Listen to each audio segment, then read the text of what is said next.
You are now listening to Out of the Blank.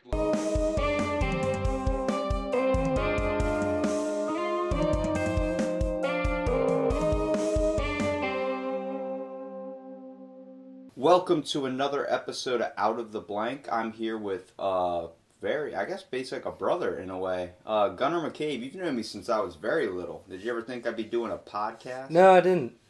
It's kind of funny too. Before coming over, I have this weird, distinct memory from when we were kids, where My brother got a splinter in his ass. no, I don't remember what. Me and Mike were hanging out, and it was like the dead of winter, and you and my sister decided to get squirt guns, and fucking squirt us with squirt guns. And I remember getting pissed off and filling up one of my own, and shooting both you and my sister with them, and getting in trouble. Because I was squirting you all with squirt guns in the dead of winter. You filled it up with water, right? Yeah. You weren't spraying me and your sister with urine? Fuck no. Mm-hmm. Mr. Gunnar. Okay, so what do you do professionally, man? I work with my father doing HVAC. The company's called Blazer Sheet Metal. Lately this winter, we've been doing a lot of work at K-Coast on, I think it's 78th Street, and Dead Freddy's on 15th Street, right next to Layton's. You don't need to shout out to them, but okay. Oh, my bad. Well, I'm just saying, that's where we've been working all winter. We, not only do we do heating and air conditioning, we do a lot of commercial work. I guess right now in the wintertime, our bread and butter's been grease hoods, kitchen grease hoods. So between the two places have been working, they're opening up restaurants. Yeah. Or at least one of them's opening up just a prep kitchen for their two restaurants. But putting in grease hoods. And we've got, I think, about 2 more coming. So it also involves a lot of welding. So Do you enjoy that?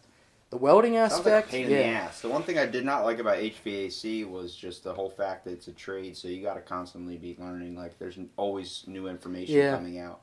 I mean, the way with tech's going, I feel like I'm in a good market. Because, no machine can replace my job.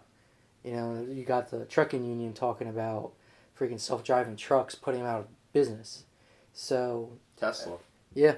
So, I don't know. I mean, it could be a pain. It could be really tough. Funny enough, I'm doing construction. I'm afraid of heights. So sometimes That's ironic, man. I know. Getting up on the roof. Yeah, it sucks, man. Like yesterday, that roof was pretty steep. Now, where'd your fear of heights come from? Did your dad do what my dad did and tortured me every time I got close to the ledge or something? He would go up behind me and go, ah! Like that and scare the living crap out of me? No, honestly, I don't even know. I really don't. I just know ever since I was a kid, I've always been afraid of heights. No roller coasters? No, I'll do roller coasters. I won't do roller coasters. Really? I've seen Final Destination 3 too many damn times. Dude, for me, it was Final Destination 2 with a log truck. So whenever I see a log truck on the road, I try to get past it. What about when the tires would screech? Dude, that actually messed me up for a while. As a kid. That freaked me out. That lady is the singer, daughter to Aerosmith. Really? Tyler? That's oh, yeah, that's right. She was also in Lord of the Rings. So, is that what you want to do, for the rest of your life?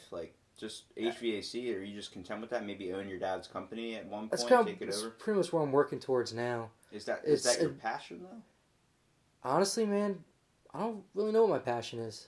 I know in my spare time, I like to listen to my podcast, mostly the Joe Rogan Experience. Yeah, we're getting down to that for sure, because when I even brought you up the idea of doing a podcast, I've been thinking about doing it. And I don't know, I actually mentioned to you a while ago about me starting a podcast before it actually started when you came over to work on our house.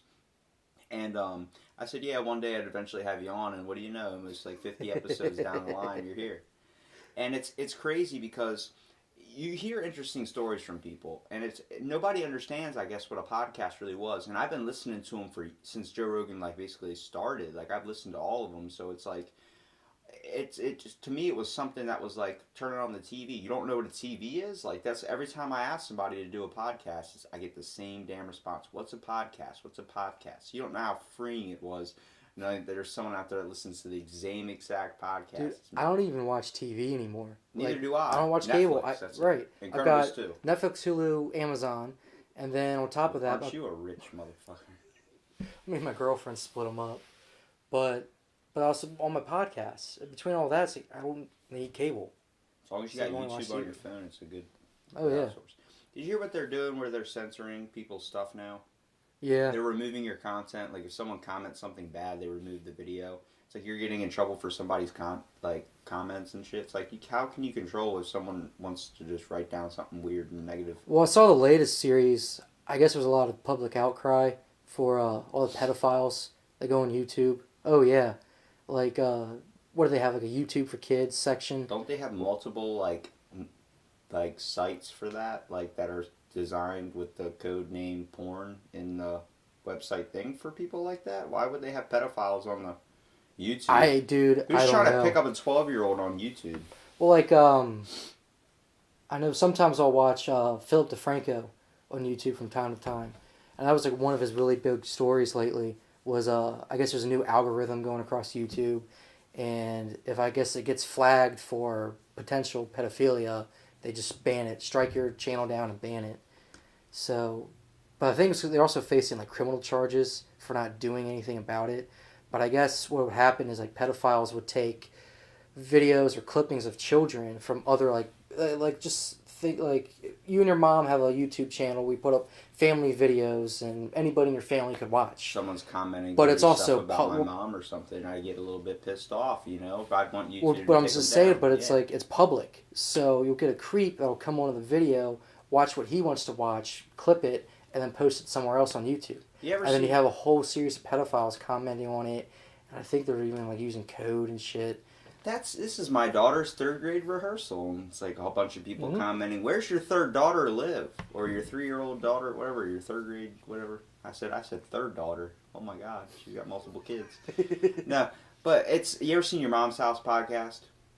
With Tom Segura? Yes. Yeah. That is one of my favorite podcasts with him and his wife. That's a great comedy duo. But, like, you don't understand unless you have that sense of humor. Like, everyone's like, they got t-shirts that say rub, rub, rub, rub from a pedophile guy, like, making a video of himself putting it on YouTube to a girl that he had a crush on and says, like, I want to rub you down and all this stuff. And it's like, he's got all these dirty videos like that. I'm surprised half his stuff isn't flagged. They just got sponsored when they redid their podcast room. They spent like $1 million into the podcast room. They were paid by McDonald's. They were sponsored. So they McDonald's it up. And after one episode, McDonald's took it down because they played a video of the guy that does some type of like famous infomercial. Not the ShamWow guy, but something like the ShamWow guy. He's put a video online of himself like jacking off in front of the computer. And it just lets you know the way we can take technology, some people turn to take it. Where you say technology is advancing and it's good for your industry, there's people that are doing this type of stuff. I know. And then he was shoving stuff up his butt and they played it and were making fun of him.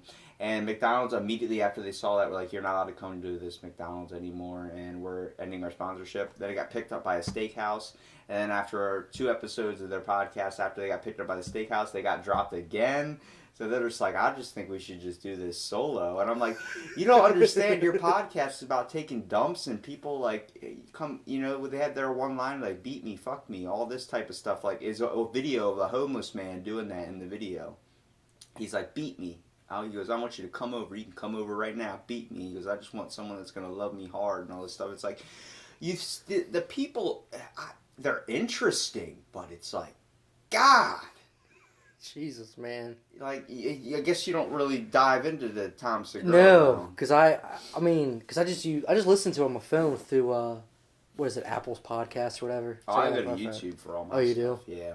Every now and then I'll watch JRE on YouTube. Most of the time I just listen to it. That's all I do is just JRE on YouTube and stuff like that. But I mean, it's a good realm. Like, people need to understand there's multiple ways you can take a podcast. I thought about starting one where I'm just eating dry cereal. And that's the whole podcast. 15 minutes of eating Frosted Flakes. And I'll change it up. Like, one day I'll try Apple Jacks and see the different crunch noises. Because there's going to be some dude that's going to listen to the full thing. And the next thing you know, you're 15 minutes in. It's like 20 minutes long. And you're like, what am I doing with my life? But it's entertaining. It's there's always something out there for somebody. That's why, it's interesting to hear everyone's thoughts and everyone's emotions. Like, people are into conspiracy theories. Right. Some people aren't. Okay, Alex Jones, he gets a lot of crap, but it comes out that he gets a lot of stuff done. He has famous lines like they're making the frogs gay, and they're doing that type of stuff. Like, That's a part where it's like, oh, that's a little bit ridiculous. But he's not wrong in some aspects. He alerted to me to a bunch of secret government stuff. What is your take on government conspiracies? Do you believe that they're really conspiracies, or they're just stuff that have not been found out yet? Well, you got to think in one aspect, conspiracy, true or not, is a conspiracy. So JFK. right. So when it comes to the JFK conspiracy, I definitely think the government killed him. Really? Oh yeah. They said it was multiple shooters. Well, see, I have to go back and reread. Why would you both say that it's a conspiracy, though? Because I don't know anything really about the JFK assassination. Well, that's what I'm saying. With conspiracy, it doesn't always mean it's false or it's just coming out of thin air. Just that doesn't have any evidence. Well, you have to think, like, all right, well, we'll use Abraham Lincoln. When he was assassinated, everybody involved conspired to kill him. That's a conspiracy. You can be charged with a conspiracy to commit murder. You know what I mean? So a conspiracy is not just like, oh yeah, it's just all bullshit. I mean, people. I believe the aliens built the pyramids. I'd like to think there's a Bigfoot out there, but I don't think we found him yet. I don't know. It's hard because what's the difference between a conspiracy and what's the difference between religion?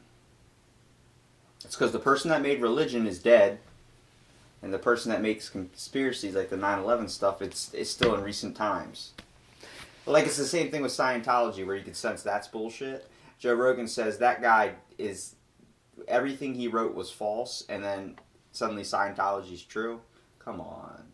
I think his goal was to write as many sci-fi novels that he could within a short amount of time. Okay, well, War of the Worlds is a fucking religion. War of the Worlds is a good Scientology or sci-fi book, but not freaking. No, War of the Worlds was like a radio broadcast in the 30s. War of the Worlds that turned into a movie. That's Yeah. a book. No, you don't know. They paid him after he did the book to come onto TV. It was a fake news thing. Yeah, but that was like back in what, like 30s or 40s. It was in upper. I think it was in upper Pennsylvania. I don't think they had TVs back in the 30s. No. It was on radio. War of the Worlds was a radio broadcast on black and white television that he did that. I think because it's been made into a movie multiple times. But I'm saying the original War of the Worlds was a radio broadcast as a joke that scared the living shit out of people. Because all they had was the radio. Yeah. So that's where they got their news and all their information from. So when this guy came on and did the broadcast and made it sound real, I think it took place in like northern Pennsylvania, and it scared the shit out of everybody. But it's been made into a movie like maybe 2 or 3 times. Yeah, one of the guys that fancy Scientology plays in it, Tom Cruise. Yeah. The newest one that whatever came out. And then John Travolta, and then there's 2 actors from that '70s show. Scientology. Do you think that everything's getting thrown back in? Like, we're rewashing old stuff and bringing it back into new? Because you see a lot of stuff like, I feel like one day bell-bottom dresses are going to come back. Because our technology is going that way. Because, I mean, you got to think we went from super big phones to super small phones to now going back to super giant phones. Like, it seems like everything's getting reflushed back into society in a way. Well, yeah, I mean, things go out of style and they come back. Yeah, but do you think we're going to have bell-bottom dresses and then people dressing up like old westerns? I mean, we already see the asshole with the cowboy hat that walks around with the giant cowboy boots on, and he talks with the southern accent. You haven't run into that guy in the grocery store yet? No. Where? It's like, how do you do? I'm like... We're here right up the road. Did you drive here? And he's like, yeah. I'm like, well, where's your fucking horse? If you're dressing like a cowboy and acting like a cowboy, you gotta ride a horse everywhere. Tom Segura has that joke. He says that, he goes, Tennessee sure is a windy city. And the guy goes, I'll see you in 2 weeks when you get there on your fucking horse. That's what he says. Like, if you're going to be like that, you got to be like the monks. They don't own cars. They don't own any of that. If you're going to play the stereotype and you're going to dress that way, you're going to look that way, you got to act that way. You got to live that way. You can't just be like, I am a Buddhist monk from the Temple of Shanghai. What do you drive? I have a nice Ferrari. It's like, where's your Prius? You're supposed to be saving the earth or living off enlightenment, and you got a freaking Ferrari? You're kidding me? I know my mind gets to weird stuff like that, but that's how this podcast goes, so hopefully you're catching the vibe. Oh, yeah. I want to hear all your inner thoughts, all your workings. I actually have a conspiracy on why the gas is so damn high. What, natural or propane? Or are you talking about gasoline? $2.45 a tank or gallon. I don't know. Gas price, bro. Do you not fill up your car? Oh yeah. Yeah, well, it's $2.45. I know why. You want to know my conspiracy? 3 or 4 months ago was when the gas started going up. Well, I just did some research for one of my other spin-off series to fill in the blank about the Dova chemical attack in Syria. And the United Nations and everyone in America especially got involved, and basically we're at conflicts with the Middle East are very, very high right now. So I believe that's why our gas prices have rose. Because it was not even 3 or 4 months ago was the chemical attack. I don't know if you know too much about it. There were two bombs that were dropped. Apparently, it's a conspiracy. In Syria, right? Yeah, it's in Dova, the city of Dova. My friend that I work with, because he was in the army, he was saying they actually found out and have kind of just pushed under the rug. Those chemical attacks wasn't the Syrian government. It was the fucking rebels that we've been backing the whole time to overthrow their government. Yep. And they fucking bombed their own people, framed the government, and we bombed that airstrip that we thought the bombs came from. Yep, and that's why I think our gas prices are so high, because now they're all pissed off at us. Not the rebels, but the whole... It took 14 days for us to gather evidence over there. Syria sent us a thing, what was it, like a month or two after the incident happened, in December, saying, hey, you guys can come down here and, see for yourself. Like, there's no evidence of any bombs. That's definitely enough time to clean up. But it's still like, okay, we're going to come down there. Our people get there, or the people, the United Nations, whatever, sent out there to go to handle this situation, ended up actually not being able to get into the sites, even though it was an open invitation. We went to the first site, they would not let us in. It took a total of 9 days till they finally let us in. Then there was a riot. So they couldn't get any really substantial evidence. They had 3 sites they had to go to. The second site, they went there, they were fired upon. This is all around 14 days total now. So they had 14 days, barely any evidence. That's definitely enough time to clean up anything that might be left in there. And then when they went in to investigate the third site, where they found a couple people that were there that witnessed it, saw the bombs for themselves, but even though there really wasn't any evidence of a bomb, we got a couple trace things of metal. They weren't allowed in some of the rooms. A lot of the rooms were locked on Site 3. So it makes you think, they're hiding something. Why would you give us full access saying we can come over here, to an open invitation to come over and examine for ourselves, but then restrict us on where we can and can't go? It's the same thing with the UN when they wanted to investigate Iraq for WMDs. And they were like, oh, you can go look here, but only within a certain area. And they weren't allowed to actually do a full investigation. Honestly, though, I mean, the war over there has been going on for 17 fucking years. I think I'm so over it to the point, just fucking end it. Get out of there.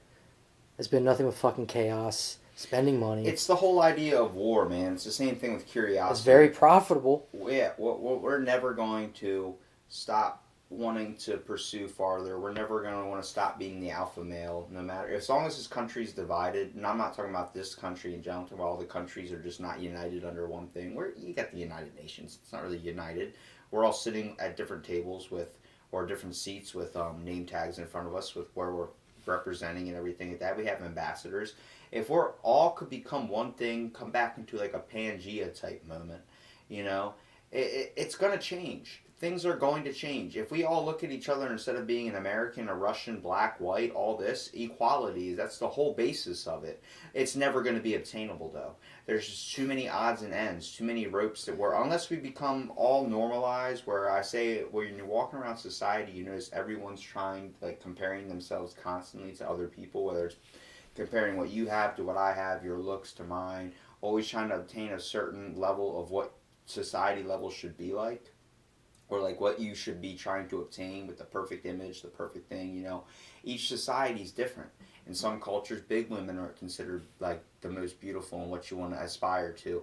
For here, it's the complete opposite. If you eat a Cheerio, a model's throwing it up. Like they don't want it. They don't want that in their system. They're looked at as any little bit of weight on them or any food is just bad in general.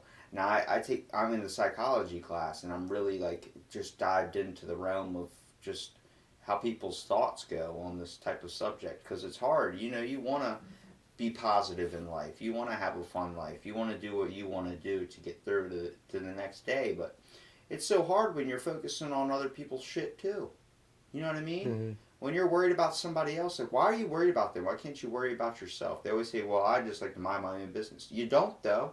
I don't do it. I can say as much as I want. I can preach as much as I want, but I don't.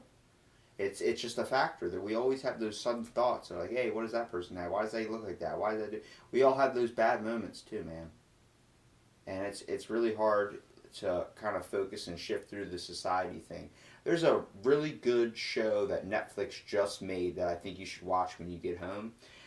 It's called Aliens, Monsters, and Love. I don't know if you ever heard of it. Mm-mm. It's a bunch of like 20-minute episodes. I mean, like 14 of them, and they're all different. About everything's different.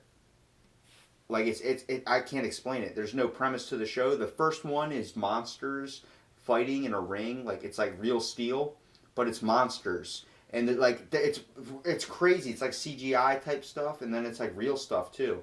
But they're like ripping each other apart and doing all this type of shit. And I'm like, oh my god. Is it on Netflix? Yes, it just came out on Netflix. I watched it all last night, all of them. And then there's one with the real scenes from it.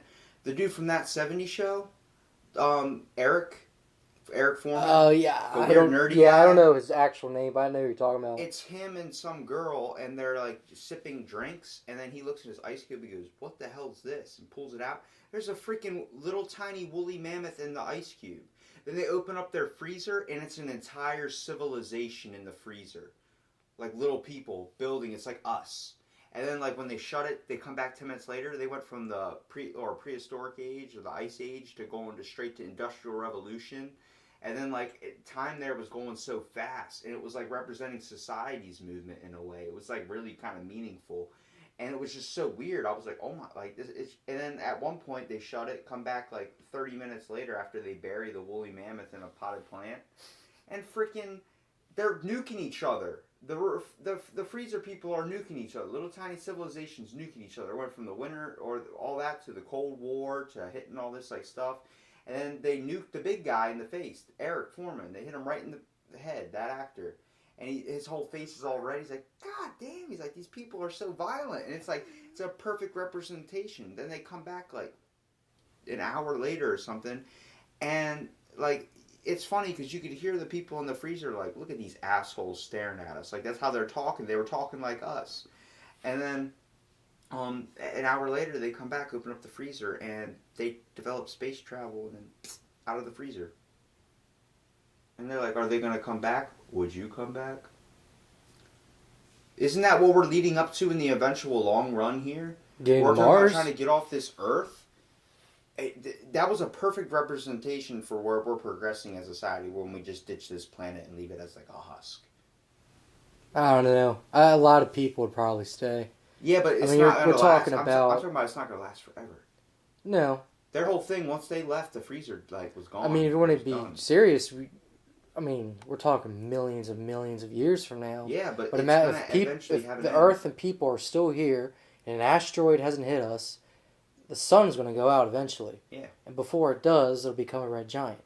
So you got the Earth being consumed by the sun, and Mars is now the closest planet What are to you the sun. talking about, Mars? What is this Mars?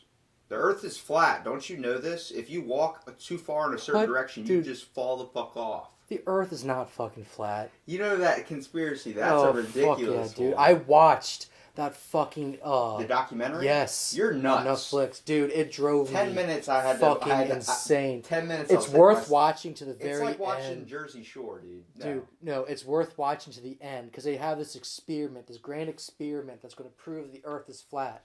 And they take two pieces of particle board and they cut out a hole in each of them. And I can't remember how far apart they are, but I know they're far enough apart that they're going to hold a light up 17 feet in the air. And the light will shine through And if they can see the light on the other end with the camera, then they know the Earth is flat. So they do it. At 17 feet, they can't see the fucking light. So they have to raise the light to 23 feet, which then disproves everything about flat Earth, what they've been talking about. That the reason why they couldn't see the fucking light is there's curvature to the fucking Earth, and you had to raise the light higher to make it at eye level for the camera.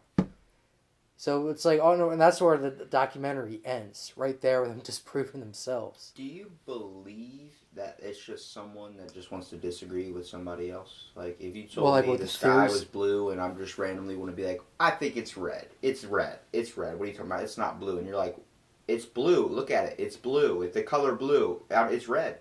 Man, honestly, with the flat Earth theory, I've heard a lot of shit that 4chan started it, and it just ran wild.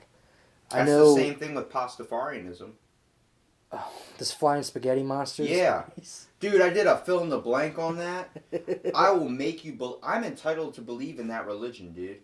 The whole aspect is the dude made it to make ridiculous claim that you shouldn't be having to teach a certain thing in schools. There shouldn't be a certain religious aspect in the educational system, and if it's not open to all interpretations of religion, not just Christianity, then it's ridiculous, and they shouldn't do it. That was the whole meaning behind his letter. In 2005, he sent a letter to Harvard about it. It was this whole thing about Pastafarianism. Now it's a big thing in New Zealand. Over 100,000 people are licensed under, like, to be able to marry people under Pastafarianism. There's been... It's a joke, though, right? Like, people aren't taking it seriously. There's people that follow it religiously because they believe the movement behind it. They don't believe there's a giant... Well, that's one thing. I hope to God people will think I don't believe that... The whole idea of the Pastafarian monster is, like, they have one instead of Passover or Passover. Is that what it is? Passover? The holiday Passover? Yeah. It's called Passed Over. And instead of Ramadan, it's Ramendan. Like, shit like that. And their whole like, commandments is it's the 8 thou shalt don'ts. And they're all, like, actually a lot better than ours. Like, I think the third one was, like, thou shalt not invest money into anything to glorify me or anything. Feed yourself with pasta. And, like, it's like, don't build a statue of me. Spend money on yourself. That's a good one. That's better than ours. And then, or the Christianity one. I'm not very religious in that way. I'm more Pastafarianism, to be honest with you. But his whole idea is he uses his noodly appendages that change scientific evidence, like fossils and stuff, and all this scientific carbon stuff that, you know, that scientists find out about dinosaurs and shit. He uses his noodly appendage to change it. And they have a symbol. I think it was 3 people got in the news on it about in Arizona, and then like a bunch of, like, I think 7 other states here. They took a picture with a colander on their head because that's their symbol. It's an upside-down colander on your head. I've seen those and pictures. They're able to do that because of the religious thing. You're allowed to have a hat on if it's religious. It's like people can wear a yarmulke or something. People can wear an upside-down colander. That's your fancy. I just like the whole aspect of, like, it's the idea of you give someone a rope, they take a mile, but it's just like it's wonderful. I mean, you can't disprove that there's not a giant spaghetti monster out there. You can't disprove that the heaven is filled with beer and strippers. I guess it's better than Scientology, where their Messiah bought a boat and wrote a bunch of books at sea. It's a bunch of bullshit. But, like, the whole idea is, like, you go to heaven, it's a beer volcano with freaking beautiful strippers, and then the opposite, it's all the beer, like, the hell is beer is stale, and the strippers all have STDs. That's it. That's both of them. It's like, that's a freaking, I mean, shit. Like, to me, it makes just as much sense as a giant white guy, or whatever you want to say, if God's black or not, like, sitting on a gold throne, standing at the pearly gates, waiting for you to come in. Like, that's the same thing to me. Let's say God isn't just some dude in a VR reality on Mars in slippers or Crocs, freaking just playing baseball or something. Like, you know what I mean? Like, jacking off. Who cares? Like, what's your interpretation of what something is? That's the whole aspect. What do you get from it? What do you want to take the meaning out of? I can say that, the cream soda is...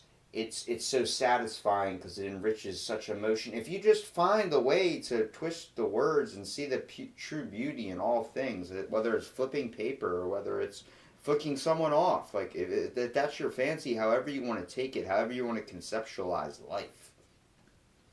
You're looking at me like I'm like either No, man. shit crazy. I'm just listening to your rant, man. I'm sorry. Yes, I don't that's mean all to right. rant. Sorry, I rant all the time. I get into these things, man, like, cause I feel like I've been blinded for so freaking long, dude. Like, you know what I mean? Like, someone finally took the damn sunglasses off my eyes, and I Have get you ever to watched see the color. Zeitgeist? No, what is it? Oh, dude, it's right up your fucking alley. It's on Netflix. There's 3 parts. The first one covers religion and 9/11.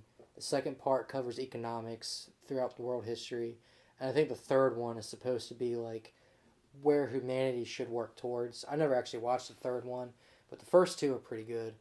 First one's a lot more into government conspiracies, and the third one's into actual like facts. Like one big example from the second one was during the 70s. Have you ever seen pictures like Iran Yeah. during the 70s and how it was nothing like it is today? Yeah. It was like just a mini America in the desert. And at the time, Iran, I think, it involved oil, and the government wanted to go away from using the American dollar for dealing with oil. Because here's a fact for you. All oil traded and bought and sold in the world is bought and sold with a U.S. dollar. Nothing else. The U.S. dollar is used for oil all around the world.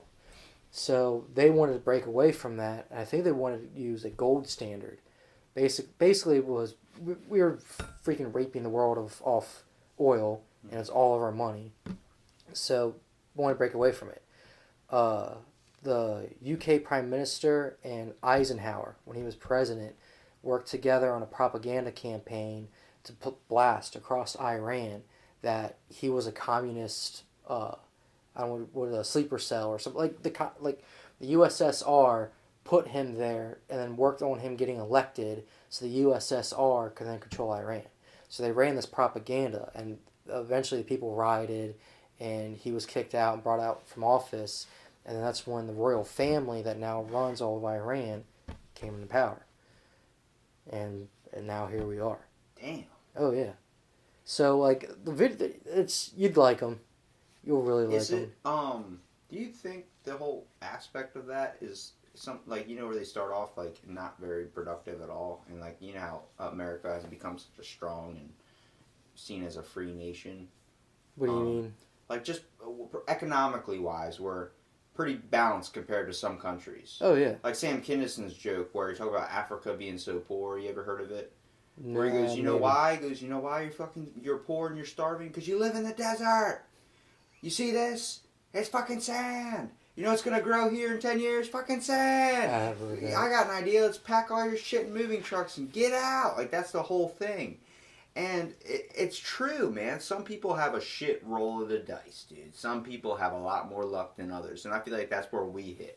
I feel like if we were all in Iran's position, if we got placed there with the same people we have in America that help produce this country, even though depending on if you understand Operation Paperclip or not, if it was really all Americans that were helping us out. But you know Operation Paperclip, right? I might. It doesn't ring a bell. Are you kidding me? Where we took like almost like 2,000 Nazi scientists, and it was like Russia, all the main powers took a bunch of Nazi scientists. Because after World War II, Nazi scientists weren't just round up and disappeared. Nazis it was made the first flying It was a race to get between. It was a race between the two of us to get as many as we could, because of the missile programs that we wanted, because of the German V2 rockets. Well, the Nazis created the first flying saucers. The company Bayer that made aspirin, yeah, all run by Nazis. They were the company that used the tablets that would gas anybody in their chambers in the Holocaust. They used like to in Auschwitz. See, a lot of people talk about the Nazis doing like the Vril Society or is that what they call the Vril Society? The Vril? I don't know. They used genetic testing trying to modify their body parts. You know, in the movies or the TV shows where you see them like take body parts from other people and then sew it onto themselves, kind of like in a Frankenstein way. Like, dude has 2 hearts. Like something you see out of Resident Evil. Yeah, like dude has 2 hearts. The dude has 3 stomachs. The dude so it's like that type of shit. They tried doing that, but you know what was worse than them? there was one camp I actually did a podcast on. This is why I know a lot about it, so I'm going to talk about it. But Unit 731, you ever heard of them? Mm-mm. They were worse than the Nazis, in my opinion.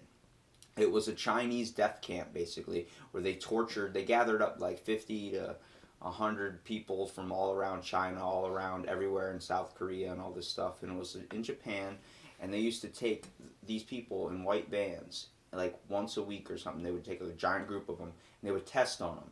They used to inject people with syphilis, do this, or what is it? Was it Nazi controlled, or is it the Japanese This government? is Japanese people. It was worse than the Nazis, in my opinion. What, like, have you ever heard of the rape of Nanking? The Japanese have committed horrible atrocities, and nobody Dude, ever talks about them. You ever seen Snowpiercer? No, With the I've dude seen on it the on train? Netflix, but yeah. Yeah, with the dude with the train. Well, you know where they stick their arm out or a leg out of the window, and it's freezing cold, and it freezes within a minute, and then when they bring it back in, they hit it with a hammer, and it shatters. The Japanese did that. They didn't have a train. They would take people out into this freezing cold weather. They would dip their hands and dip their feet, dip their legs, dip their arms, just dip different body parts, whatever, into these vats of water that were all different temperatures to test. And they would slowly hit it with a hammer after letting it freeze for a little bit. And it would break off shards like that. People would experience frostbite. You know what frostbite is before it's frostbite? It's called frost nip. And it's almost as painful as frostbite. But these people's like bodies would be like ice, and it'd be like the movies where they get shattered, like Mr. Freeze type shit. And that's not even the worst one. They used to do surgeries without anesthesia on people, and what they would do is I would chop your arm off and then try and sew it onto the other side, while some dude with a stopwatch would count how long it takes for you to bleed out. Dude, that all the stuff they did back then, like, sad fact is, where do you think all of our medical science came from? Yeah. Well, you know that's what I mean? the reason why we forgave them for all their war crimes once this thing got disbanded. And you think the unit's called 751. That was one out of hundreds. How do you get to 751? The first Ford car didn't have, we're going to make 50 of them. And they just made 49, 50 and stopped. No, there was 48, 47, 46. Hell, the first Ford car was sold at an auction on accident. It was a prototype, and it was to a Canadian pilot, and he ended up trading it in for the millionth Ford car. So it's like, you know, you get, as just a random fact, but you get this, like, you get to that number by having multiple camps. Oh, yeah. There was camp 200 or 2,560. There was all these different Japanese camps that experienced different things, injecting people with syphilis, not treating them. The Nazis did the same thing.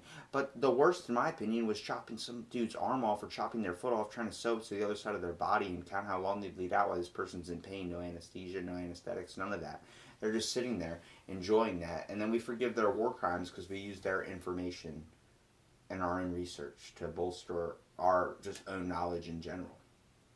It's the whole aspect, but the idea of the space race, we only went to space because we thought Russia was doing it.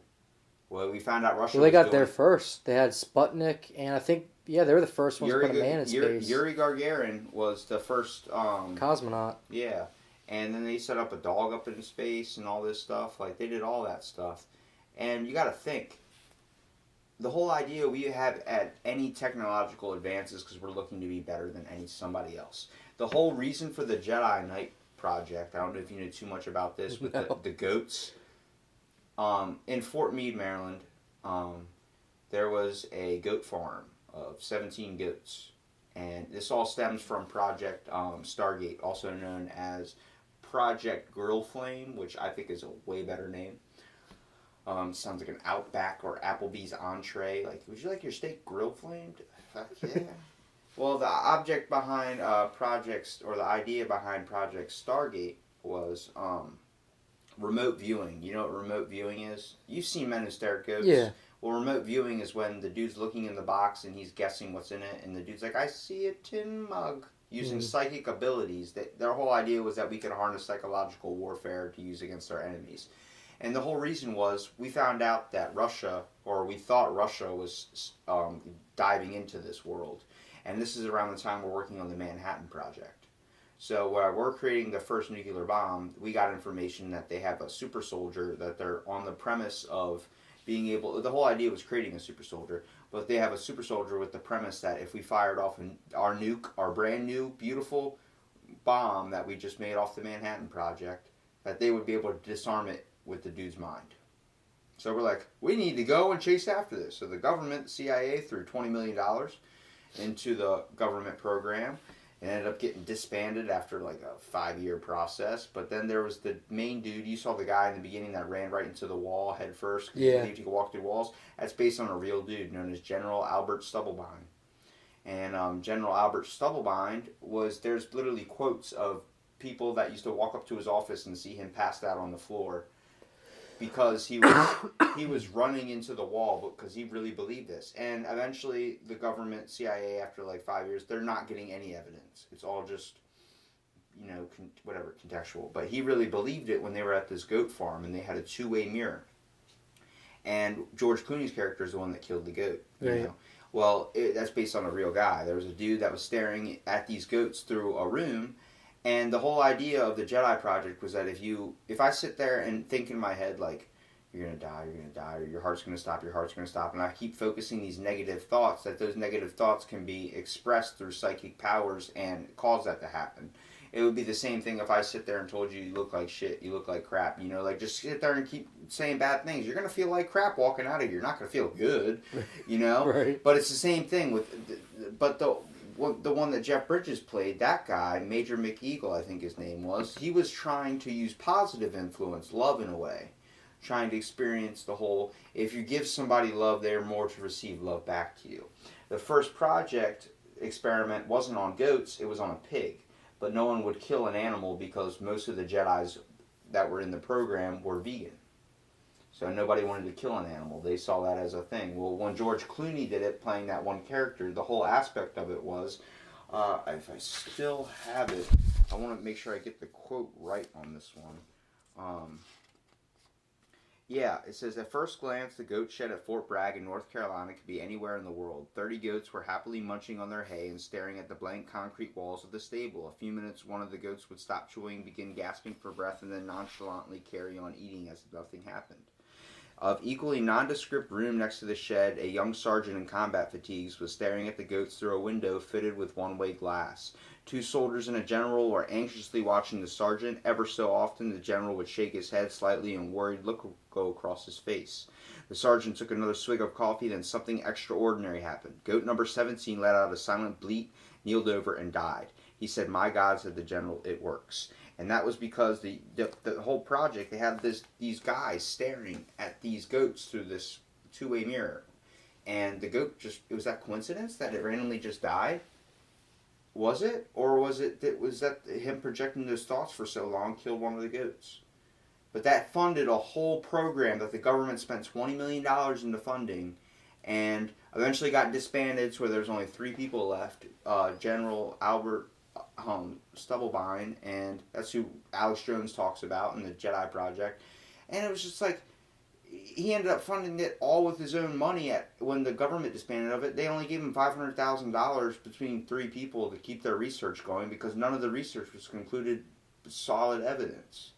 It was all considered, where's your evidence, man? I guess you have to consider, though, if Obama used the program to remote view and find Osama bin Laden. They narrowed him down to 5 locations.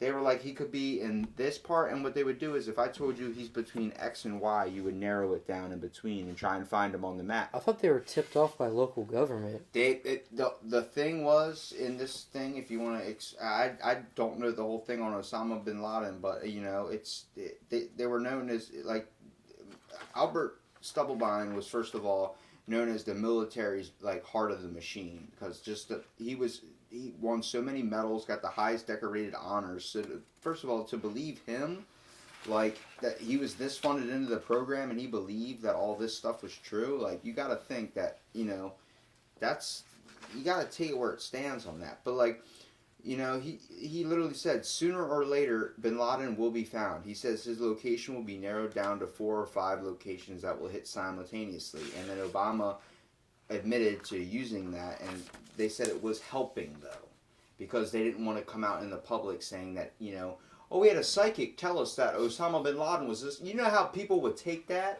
But you got to think, there's definitely people out there with a sixth sense, or like a seventh, or like a paranormal, like something. Maybe not bending spoons in a way, but like there's definitely some people that we might take for granted when it comes to the paranormal or the spiritual side of things. There's definitely someone that, that's where they talk about young kids. Alex Jones was saying they can see through the veil, like deja vu. You can't tell me that you haven't had glimpses of the future before, maybe when you were a kid in a dream or something, and next thing you know the dream happened. Oh, no, actually, Yeah. I've had one of those. It's relevant. People get deja vu. We have seen it before. It's type like that. You got to think: is that us seeing through the veil, and there's just some people that have the ability to tap into the veil? The one like that got me the most, I distinctly remember in the 5th grade, we were doing some art project, and we combined 2 of the classrooms together, and we did cave paintings, because I think at the time we were learning about early humans or whatever, in the ice ages and whatever, just cavemen. Yeah. And I distinctly remember having a dream about that day, and that day all unfolded that day in class, and it's like stuck with me ever since. I mean, I used. That's probably one of the weirdest deja vus I've ever had. I think some people just somehow hold on to that ability, like it turns into them, and I do believe that there are definitely psychic people out there. I don't want to disprove it because it's the whole idea. I don't know there's psychic people out there, but I know, like, I've seen a lot with, like, the Chinese. Have you seen how they genetically grew 2 babies? No, I didn't. Out of a test tube. The Chinese government illegally... Test tube babies? Yeah. 2 of them. Grew 2 test tube babies. Not and they like found you put out... in a quarter in a gumball machine and you get, instead of getting 1 out, you get 2. That's what happened? Well, they grew 2 babies. Damn. No mom, no dad. They made them in a lab. And I think it's a human right violation. It's a big deal because it's definitely a human rights violation. Well, right, but it's illegal, and I don't know. I haven't really followed the story that well, but I just know in passing. I was reading the article and read it. It was that the Chinese government, they got found out that they had grew 2 test tube babies, and other world governments are trying to figure out what to do about this because we're like, it's never happened before. And I think what they found out, on top of that, they purposely modified their brains to be 15% bigger than a normal human brain. So, I mean, I can totally see governments like fucking with stuff like that. That's a human rights violation. That's like using steroids in sports. You're giving them an advantage. Well, because I think the big thing that they said that they were doing it for was so basically to wipe out genetic diseases and any other diseases. So they're trying to make like me, I'm type 1 races. diabetic, and that's in my genetics.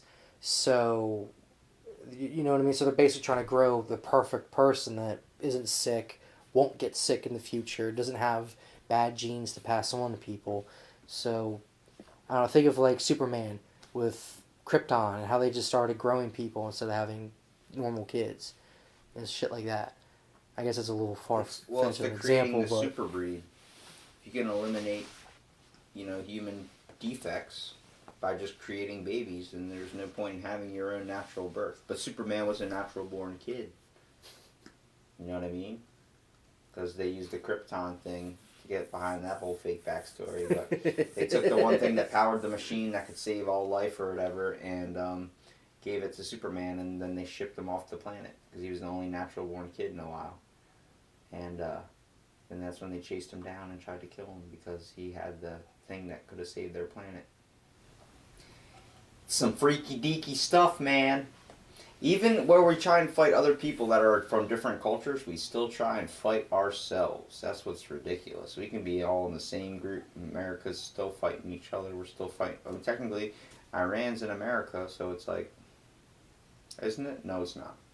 I'm an idiot. Don't listen to me. I was thinking the 50 states expand a little bit upon the horizons. Wait, don't know, like with... I got too into conspiracy theories. We're all America, man. This is all America. I just see everybody on a scooter in Walmart that's too lazy to walk. Can't tell me those people don't piss you off. I actually haven't seen one in a while. I saw a kid my age in a freaking scooter, and I'm like, you lazy motherfucker. Dude, I'm not gonna lie. I saw diabetic with his foot lost. Somebody just fucking they parked one right in the middle of the goddamn road, or not road, but like the parking spots. They're too lazy to walk it back. I honestly thought just hopping on there, riding around the store. You should have did it. Why the hell not? Like, I'm a diabetic, my blood sugar's low. Use that excuse. Do you have to wear a tag around your neck, or you don't do that? I got a whole information sheet in my wallet. So like if I was unconscious or Nobody's got allowed in a to car really accident. say that you're not a diabetic, are they? What do you mean? Like, if you walk into a store with a service dog, you can't deny the person or ask to Well, see I don't their... need a service dog. I mean, I know that's a I know, thing, but I'm saying that's isn't that like what diabetics do? Not saying you need a service animal like a service bat or something. I'm saying like, like you go into a store and be like, I have to have this drink. I can't. Like, Oh. they say don't have a drink in here. But like, I'm a diabetic. I've had a couple of times like that, maybe as a kid, but now it's like I'll just go outside, finish my drink, and go in. Or if it's that big of a deal, like I think I had a low blood sugar the other day at work on lunch break. I was in Wawa and bought my stuff and just opened it up, started drinking it in the store while I was waiting for my stuff. A couple people gave me a weird look, but it's like, I just fucking paid for it. Yeah, you're I can able drink to do it. that. Right. It's the same thing. I buy a Coke from outside of Walmart and I walk in and drink it. Right. Like, did you buy it here? Like, I bought it outside using 50 cents. Are you sure? Yeah, because you don't sell this brand in this store for some reason. Well, they're going to put vending machines outside. I mean, they got to expect people to like, walk in. Hell? Is it a bottled drink? No, then obviously I didn't open it. It's a can. The whole idea, though, is like, my cousin's diabetic. You have to have needles, right? Inject insulin and all that's that. That's one way. I've switched over to insulin pump, so I think I've been on the pump now for 3 years, maybe 4. Sound like you've been on the crack pipe. No. Been on the No, pump. but I got, this thing right here, the insulin pump. Wait, I don't have it on inside you? Yeah. Every 3 days, I got to change out okay. this little thing like here. Inside your kidney. No. Every 3 days. I mean, still have to use a needle. It's like this little blue capsule, and it has a needle in the center, and peel the sticky tape off, and a little cap for the needle, and you pull the spring back, and you just shoot it into you. I remember my cousin uses the needles, and he always either has to inject his ass cheek or some type of his arm. I don't know how it differs to the arm. I had to do that with because I was on insulin pens, and I have Novolog, which is what I use all the time, and that's normal insulin. And then there was a long-lasting insulin called Lantus that I think it lasts like 22, 23 hours. So within like on that 24th hour mark, I had to do it again. And that went right in the ass cheek, or at least like right in the side. But on my other, the Novolog would be my arms or even like my stomach or even my sides. Was that creating like a depression in a way? What do you mean? Just like having to take shots and stuff, like at school. Like I know I used to hear you used to go to the nurse's office to have to get a shot. As a kid, it really didn't bother me. Did you feel like you were like different? No, because I got over it pretty quick. Some people would take that in a bad way, and then others would take it in a very good way. Like I kind of wish I did, because now as an adult, it's like, as a kid I used to take great care of myself. But now it's like over the years I've kind of gotten a little overweight and all, so I've now become more health conscious, so I feel like I'm working out all the time trying to shed the weight. Because, I don't want to be fucking 40 years old and losing my foot. I've worked out every day for 6 years, 2 to 3 hours a day. My body's taking a fucking toll, bro. Like, you understand, it's sometimes hard to get out and get, like, it gets difficult. I believe everything needs to be done in moderation now that I'm starting to realize it, and I'm the biggest person that can benefit from some moderate levels of physical exertion instead of trying to work out for so damn long for so long. I'm not going to be able to keep that up for the rest of my life. Just get yourself a punching bag, man, or a drum kit. It's not, yeah, right? That's what I really need is a freaking drum kit. But, like, it's crazy because that's why I got into podcasting, was trying to find another outlet, you know what I mean? And then, like, I was listening to Joe Rogan talking for 2 to 3 hours, basically the length of a Joe Rogan podcast I'd be working out for. So, like, the 2-hour ones and all that. And, like, I'm listening to those the whole time. I'm like, wait a minute. After 6 years, I was like, why am I not doing this? Like, why am I not talking to people? Like, I just became an introvert and got stuck in this rhythm and this, like, routine. It's like, you need to break out of that, man. You need to experience the world. That's my biggest problem, because I'm definitely very introverted, a little antisocial. You just got to find a way to connect, and you got to kind of change your perspective on the world. I have a good and bad sense of the world, but I try and follow it in the best aspects of it. I try and enjoy the little things, like sipping a coffee on, like, a cold morning, and then I get in my car and I drive to, wherever I'm going, and it's like I'm freezing my ass off in the car because I didn't wait for it to heat up. Like, I try not to focus on bad shit. If you feel like you surround yourself and just focus on like, why is my life shitty? Why does this person have this? Why do I not have that? Why are bills in the way? See, I used to feel like that a lot, and you know what I ended up doing? I didn't delete my Facebook account, but I deactivated it. Just you don't have a Facebook now? No, you didn't experience the one thing that just happened. No, I deactivated my account, so I still have Messenger because I have a bunch of friends and all I keep in touch with. You have Instagram? Yeah, I have Instagram. Okay. I still have like Snapchat, Instagram. Reddit's my go-to for everything. Did you hear about the terrorist attack? Oh, in New Zealand? No, not that. That's a whole other thing you got to teach me about because I just actually saw that on my phone before you came over. Oh, I've only heard about it on the radio today. No, I'm talking about Facebook and Instagram. You could not post anything. Nothing. And you just saw the crash of social media, like everyone, like Robin Williams' joke where Twitter went fucking down. And he's like, everyone's probably sitting there typing and nothing's happening. He's like, what's happening to my thumbs? Because everyone's so addicted to Twitter at the time. Facebook was updating people through their Twitter account because they could not access Facebook. They couldn't access anything on Instagram. It was the whole network was shut down. I cracked a joke before I found out this actually was happening. I was like, why is my podcast stuff not posting to Instagram? Like, how am I going to get it out there? Like, tag the people that were in it and stuff. I'm like, how am I going to let people know this episode was out, even though no one's really giving a shit? No, I'm just kidding. I got some credit. Give me some credit. No. But it's like, I tried to post and it was like, error post. I was like, all right, I'll just try to get later. Kept trying to get later, like 2 hours later. Next thing I know, I'm like, what the fuck's going on? My mom's like, I can't access my Facebook or Instagram. And it was for some people around like the whole entire like world were experiencing problems with Facebook and Instagram. Mostly iOS users were experiencing like a downfall. And then Facebook like was posting stuff on Twitter saying, we're down, sorry, we're trying our best to get things back on. And then it wasn't up until like 9 or 11 hours later.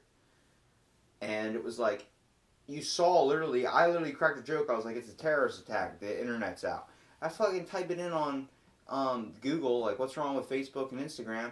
CBS reports like 5 minutes ago after when I was looking at it and was like, a terrorist attack. I was like, oh my god, I was right. It's literally the crash of social media right now. Like, I wonder why everyone's freaking out not being able to log into their Facebook or Instagram. Dude, I didn't even know. I went onto the Facebook server.net where it shows you it's a server's down the status and stuff. Yeah, well, everyone was posting. I kept refreshing it, and there were like people posting pictures. I pulled a lawn chair. It was like a meme that said I was pulling chairs for the people to sit and read the comments because everyone is literally posting. I do this for business. How am I supposed to get in contact?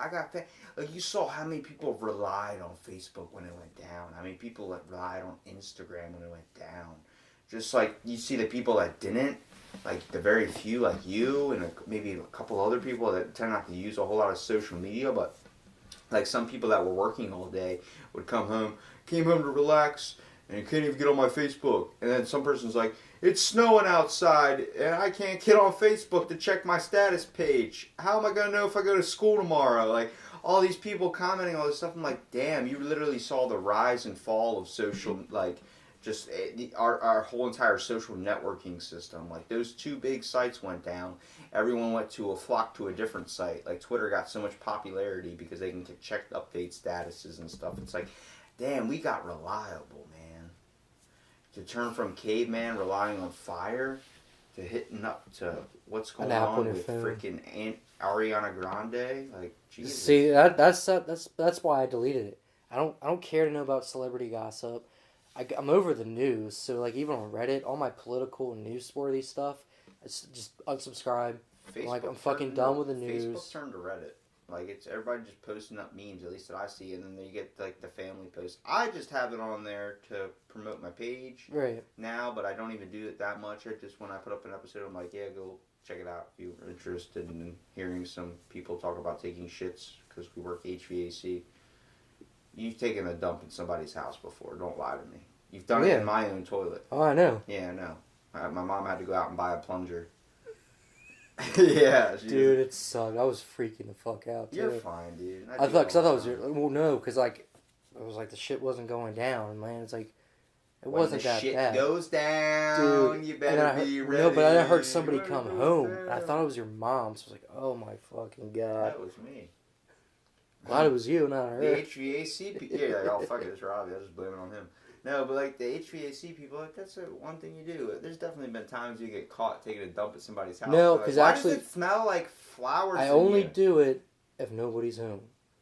That's the only way I'll do it. Tell me someone hasn't walked through the door. My buddy has a great story about that. He said he was taking a crap one time, sprayed it with Febreze, walked out, and the next thing you know, the dude met him at the front door.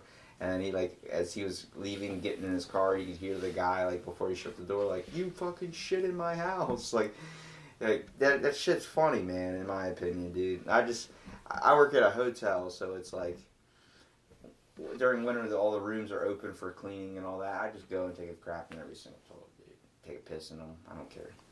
I've done it in every single room. I've marked my territory in every single room. And, like, also, we do this thing, you strip a room, you take all the sheets out, all the dirty stuff out, and sometimes the housekeeper will be on multiple floors. I ain't walking down to the lunchroom to go to the bathroom. I'm going to take a piss right in that room. I'll brew up a coffee in there, too. Seeing, like, I'll pee in somebody's house. I'll even ask somebody if, like, the homeowner, like, hey, is it cool? I'll just go use your bathroom real quick. I got to take a dump. I really try to just go somewhere else. Maybe stop at a gas station or just run by my parents' house or whatever. But sometimes we're on a job site and nobody's home, I'll go do it. But you really want to experience people, you go through their stuff. I'm not saying you actually go through their stuff. I'm not going to do that. No, I'm not saying go through their, like, stuff, like go through their drawers and do all that. I'm not saying that. I'm saying you just be around their house, their comfortability zone. That's actually, that is one thing I like about my job, is, like, going and doing a service call and You get to see what people's people are homes. interested in. Well, because, like, my favorite is, like, if we do a service call on Old Bridge Road in West Ocean City, that's where, like, all the big freaking, like, $10 million homes are, or $100 million houses that get built. And not so much but, like, in the early years of my father's business, he did a lot of the duct work in those homes. And over time, we'll get called in to do service calls on them from there, here and there. And it's pretty cool. A lot of them are just beach homes. So it's just the same old tacky, like, beachwear and all. Because they'll rent them out to people, or that's just their getaway. But, I don't know. I've always liked to, like, I'll go do a service call and see inside of somebody's house. Yeah, I'm not saying, like, dig through their, like, personal no, I get what you're saying. Because it's like, if you're around... Have you ever looked at somebody's house and it's been like, that's a really nice house. I wonder what it looks like inside. Yeah. Well, sometimes that's what I have. Sometimes it's the opposite. That's a really, really shitty house, and you go inside and they fill it with a lot of nice stuff. If I ever won the Powerball, that's what I'd do. Get a really shitty house, nice-ass security, and get a flat screen in that sucker, get a fountain in that sucker, a chocolate fountain or something, get some Willy Wonka shit in there, get some Oompa Loompas working for me. I get all that shit going. You wouldn't even know. I would be balling on the inside. Dude, I come across some pretty nasty houses, too. Give me a good one. Give me a good one. You don't have to tell me where it's at. No, because honestly, I can't even remember what street it was. It's not local. That stuff. But, my teacher, you know Miss Patterson? She worked at the high school doing environmental life science. I know the name. I never had her. Her husband's brother went to Ludacris's house in Delaware. Really? But can't disclose the exact location. He owns a mansion or some property in Delaware. There's a couple celebrities that have properties down here. DJ Jazzy Jeff, my brother. Fresh Prince. DJ Trying to Jazzy think Jeff. of... Have you ever seen the show Buffy the Vampire Slayer? Yes, I have. You know her... Buffy? The redhead friend of hers. I think her name is Willow on the show. Or she's the girlfriend in How I Met Your Mother. Yeah. Really? Yeah. So her husband come down here all the time, and they have a beach house because her husband, his family owns a farm somewhere, I think, out towards Salisbury, but they have a farm, and he's from here, so they come down here in the summers. Well, I think Rob Lowe was just down here, I think 2 summers ago. My buddy, he's adopted. I met him. I used to work at a water park. And so, you meet kids your age. You're about 14 working as a gate attendant. And we ended up becoming, he became a lifeguard and stuff. I ended up doing bumper boats because it was a lot funner. It was a different group, social clique. Like, the lifeguards have that kind of jock social clique. He didn't really fall into that either. But he ended up doing bumper boats eventually, too, which is fun fact for you. But, it was cool. You'd sit at the gate. It's torture for a 14-year-old, but that's what you can do. You can abuse the shit out of them. But we were sitting out in the sun in chairs, just watching people's wristbands, making sure they have one to go into the park. That was it. And we just sit there and talk. And I ended up going to his house. I'm like, yeah. And it was like, it looked like, a nice 2-story house. It looked from the outside just like this one. It's not too small, not too big. It's a nice house, nice 2-story. Go inside. There's a fountain with Cupid peeing into the jacuzzi that led into their pool. Their dad was a baller, man. I mean, millionaire type deal. And it was like in this secluded house. And the reason why was they were in this neighborhood, so you only saw part of the house. They lived on the street, and I didn't even know. Their house went back it felt like an acre. But I got lost in their house. They had an elevator in there. They had a bunch of stuff, dude. Every room was like a maze, man. At night, I had to have him walk me around the house so I could go to the bathroom because I had it that was so with difficult. I won't say who, but the guy owns a construction company in town, and we went to the service call at his house one time, and I remember we had to go underneath, check the ductwork. Time out. I need to. We had to go under and check the ductwork, and dude, his house was enormous. It was basically 2 houses built side by side to each other, and they were connected in between with like just like a walkway, but it was all windowed in with like double French doors on each side that you can walk in and out of. And man, I just remember crawling underneath. It probably took me about 15 minutes to go from one side to the other, just because to come in through the crawl door, go all the way down, and then loop around and check the other side, come all the way back. It was just ridiculous. Yeah, Some of the homes I come across are just I freaking got lost enormous. in his house, and I was like, damn, but I was looking at his family, and his dad was like Bill Gates looking, like older, glasses, kind of nerdy looking, and I'm looking at this kid. He's like a skinny white kid, like surfer type, and his brother's looks kind of like Mexican in a way, and his sister looks like he's related to his brother, but he doesn't look like he's related to any of them. And I'm like, why do you guys look different? Is your dad just have different moms or something for the kids? Like you and your... But he goes, oh, my mom's from the Ukraine, and she gave me up when I was 3 to my dad because she couldn't travel to this country because she didn't have a passport. My dad said he would take me. So it was like the I Am Legend scene where you just take the puppy, that whole thing. Damn. Just getting him out of a bad situation, and then same thing with his family. I guess he went back to a different country or something. The same situation happened. And I'm like, damn, your dad needs to stop going to countries unless he wants to just keep having kids that way. But never had kids of his own. But his dad's a great guy, and I mean, he's lived an amazing life, and he's finally reconnected with his mom and all this stuff. It's crazy to think these kids are adopted, lived under a whole different lifestyle, but they were treated so well and so they're taken care of and provided. They got put out of a bad situation. And it's cool to now that I can actually back then I was just like, oh, that's cool. You got an elevator in your house. So can you walk into the bathroom so I can take a shit? We ate Taco Bell that night, dude. You did not know how much I was pissing him off, dude. I was like, you gotta help me find the freaking bathroom. He's like, dude, it's down the hall. Once you walk all the way down the hall, it's the 5th door on the left. When you go through the 5th door on the left, you go down the steps. I'm like, what? I'll just shit my pants, man. I don't care. But his dad would set the alarm at 8 p.m. and then lights off 8 p.m. in bed. I'm like, yo, I'm 15, man. I want to go out and the boardwalk's right down the street. And it's in Delaware, Rehoboth. So it's right there. Why can't we go out? He goes, nope, you can't. Once you get in, nobody goes in or out. I'm like, dang, son. I want to go explore and jump out the window and shit. But it's crazy to think that some people have these restrictions, but then some people their life was bettered from that situation, from being where I say you get a shit roll of the dice at birth. Iran, all these places got a shit roll of the dice. They got flipped into that.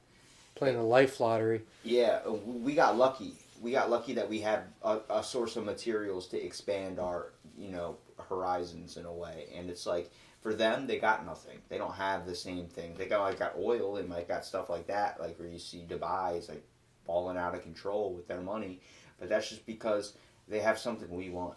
Eventually this earth, there's different treasure spots where you see a hobo. You can chalk it up to this when you see a hobo with a metal detector finding gold or something on a freaking beach or something, like he's looking through the sand. Like, we got lucky. We got put in a very, very, like, resourceful area. And all these other countries that are suffering in a way did not get put in that area, or they haven't found their materials yet. You know, Africa apparently has that type of metal that Captain America's shield's made out of. Like, Well, that was part of a movie. I don't know, man. We got so many. There's Element 115, I believe. There's probably something that creates some. I know the diamond industry's big in Africa. Yeah, like they have a certain material. It doesn't help them build anything or become a strong economy, but it's something we want, and we'll give them money for it. You know, that type of thing. They got ebony, or what is it? What's the elephant's tusk made out of? Ivory. Ivory, yeah. They got that. Ebony's a black magazine. They got ivory and stuff. Like, that was a whole thing, too. Did you hear about the thing with the rhino where they were chopping off the horn? Yeah, it's now it won't breathe. Because it's big on the Chinese black market. They think ivory. I think ivory keeps you young, or something. They grind it up and they eat it because they think it gives them some weird property. Too. It's like is that what it is? It's like a sex root. Like, they have horny goat weed. I know. Testosterone. What was it? The African black rhino just went extinct because I think the last female died and there's 2 males left, but you can't do anything with that. Or it might be vice versa. The last male died and there's 2 females. I thought it was there was a male that they had to give an artificial horn to, and the female was too weak to breed because she wasn't eating because thought she was the last of her thing, but now she's too weak for the male to mount on top of her to breed. So they are trying to gather up the DNA to create. They're trying to create a test tube. It's kind of a lost cause because even then they were going to cause an animal to interbreed if you're going to keep the bloodline pure. Did you hear Russia? And then if you crossbreed, it's just a crossbreed at that point. Did you hear what Russia did in the year 2018? They created a cloned mammoth, woolly mammoth. I don't think it's that they created. I know they're trying to. No, they discovered. They want to make. They created a clone woolly mammoth in the year 2020 is when this park called Praetorian Park is going to be opened, and it's a 2,000-acre ranch for these cloned animals In Siberia. Yeah. Yeah, I've heard about that because I read the article. It was supposed to be a global warming initiative. There's some weird theory about by putting woolly mammoths in Siberia, it will somehow cut down on the carbon. I don't know much about instead it. of seeing, you know how you see these people walking their dogs, or then they see the guy walking his wolf, domesticated wolf, and then you see how long until we're walking domesticated freaking woolly mammoths, and then walking T-Rexes. Have you ever seen? We start replicating this stuff. Have you ever seen? It was an archaeologist. It was a segment on 60 Minutes years ago, but I remember watching it, and this guy's an archaeologist who was digging up T-Rex bones, and I think he was in Nevada. There's a lot of T-Rex bones you can find in the U.S., but he was on an excavation site, dug up some T-Rex bones. I think they dug up a leg bone, and he decided, fuck it, he broke the bone in half. And when he broke the bone in half, they found out that the bone marrow in dinosaur bones is still alive, and they were actually able to take pieces of it and look at the DNA of it.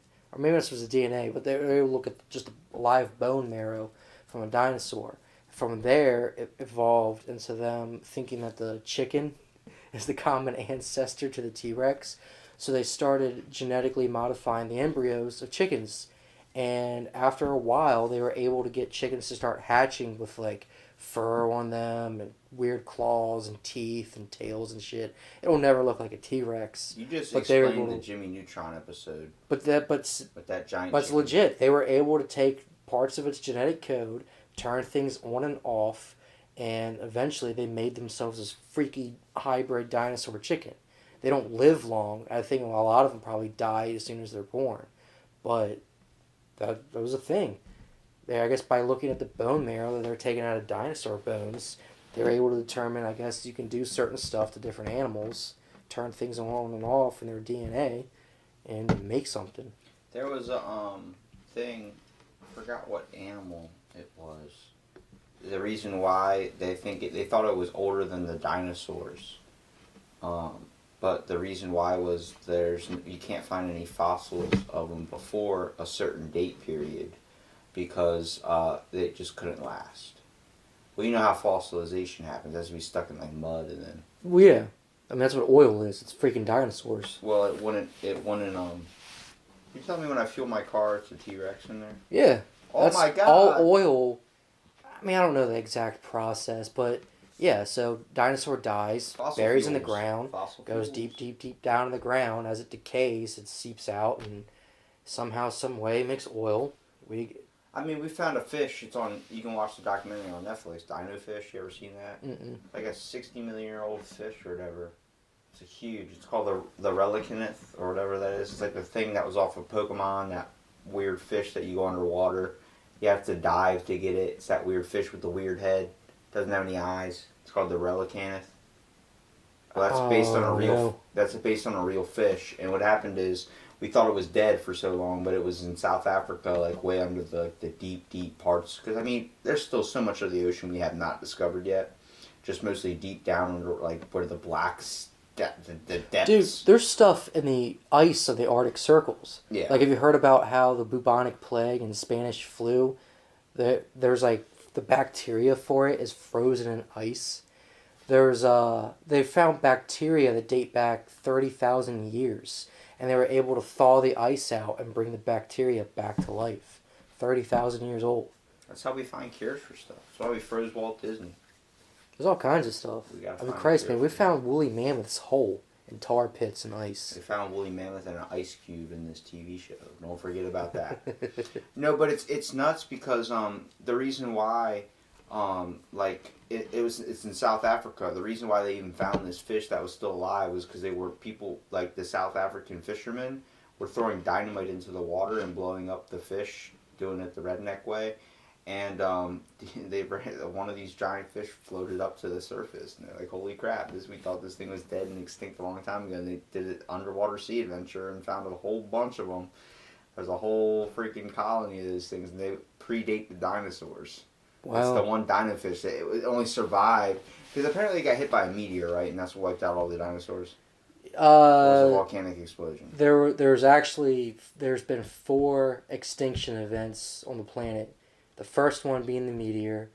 Because I just listened to this the other day on Joe Rogan's podcast with I can't remember his name, but he's a climate journalist. It's the one where they're talking about global warming. That when the meteor hit the Earth, there was a ringing for like 1,000,000 years or something. Did you hear about that? No, because he was just saying with the meteor, it killed 70% of all life on Earth. But then there was an ice age event that killed, it was like 98, 99% of all life on Earth. Total freeze. Yeah. But the whole aspect of when that meteor hit, there was a ringing on the Earth, like a sudden bing, like just that constantly for like 1,000,000 years after the hit, because it cracked the Earth so hard. Wow. And imagine that, like when your refrigerator just makes that buzzing noise, and then finally you just get used to it. That's probably what, if anybody was alive hearing that. Or imagine those your fish. ears after a rock concert just ringing the whole time. Yeah, you just feel like that. Someone's asking you, "Do you want a 20-piece or 10-piece?" You're like, "Yeah, I'll probably be in bed soon." It's like, what? Like, do you want extra dipping sauce, sir? I can't hear you. I'm partially deaf. I was listening to Kiss "Rock Me All Night." That's a random old band to throw in there. But it's crazy, dude. It's like there's all this stuff, like scientific stuff that comes out, and we're just talking about stuff that happened a couple 100 years ago. But like America was discovered, what? Joe Rogan says 3 years ago, or not 3 years ago, 3 people ago. If humans lived to be 100, 3 people ago, America was discovered. Yeah. In 1892. I don't think America. I don't even think is 300 years old yet. No. Like, and you really want to lose your stuff? Just type in things to research that the government did. Project Artichoke. Do you even know what that is? No, I forgot to look it up the other night. I looked up Stargate, but I forgot to look up. It's the mind control thing. Project Artichoke. Oh. The Nazi scientists grabbed a test subject, and what they would do is every 2 minutes would hit him in the head with a hammer. I was going to say, I thought it was tied with MK Ultra. No, not MK Ultra, but that's another government program that was did you know MK Ultra? Explain that one to me. So MK Ultra, and this is actual declassified documents. The CIA did LSD experiments on people. That's what MK Ultra was. But MK Ultra was also a cover up for an even deeper conspiracy, or not conspiracy, but actual like government dealings for more mind control experiments. But the MK Ultra was LSD experiments. So you could actually sign up for it. So a little fun fact: the Unabomber went to Harvard and signed up through Harvard to be on board for these LSD experiments. Nobody knows how much he was given, or for how long, but it was enough because his manifesto, I think, was about like technology was going to be the downfall of man. So the people he was trying to target were people who were prevalent in tech and like paving the way for technology. So, but he was one of the people that was part of the CIA LSD experiments. And what they would do is we'll take 10 people in a room, you and I and 8 other people, and so like Robbie, you're gonna take a single tab every day for the next 3 years, and they'll come to me and like Gunnar, you're gonna take 10 tabs every day for the next 3 years. You know what I'd say to that? Fuck that! I'm taking 11 tabs. Well, I don't know exactly how it was worked or administrated because I'm pretty sure they fucking forced you. Have to one up you. I'll take his 10 tabs in my tab. Put it on my tab. But that's what they did, and it was just an experiment to see what it could do, what it did do, and what they could use it for. Because they actually thought they could use LSD to to the person unknowingly be controlled. Yeah. So say you're somebody that's on the government's hit list or watch list or whatever, and they want you to do something, they would somehow, some way get LSD into your system on a regular basis, and then from there, I guess, I don't know where the mind control part comes in and what they would do, but I know by giving you a shit ton of LSD over a period of time, they thought they could actually control you. They couldn't. All they did was make a bunch of fucking lunatics and ruin people's lives, but that's what MK Ultra was. They were taking people and just forcing LSD down their throats for however long they wanted. It could be a day, it could be years, and whatever crazy amounts could be minuscule to like a gallon.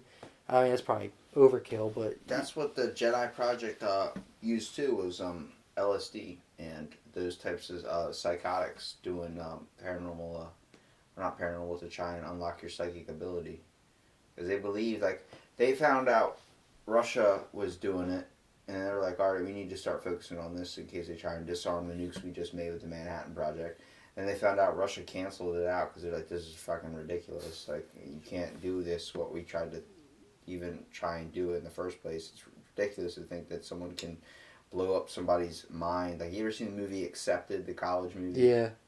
I'll blow shit up in my mind, and at the end he blows up the car. Yeah. It's hard to not think that that's not possible, but at the same time, like, Russia was like, yeah, it's bullshit. And, like, they said it at first, and then we still thought that was just a cover-up to, like, let us stop doing it. Like, oh, they stopped doing it, we might as well stop doing it. No, we're going to go with this as far as possible, and we took it pretty far. We spent $20 million on it, so your tax money went to that. But so you looked up Project Stargate. Did you look up Project Sunshine? No. It was based off of Cecil Kelly. I don't know if you know who Cecil Kelly is. Mm-mm. Basically, the brief summary of it is a guy working at a plutonium factory. You know how a beer vat, you ever seen Beer Fest?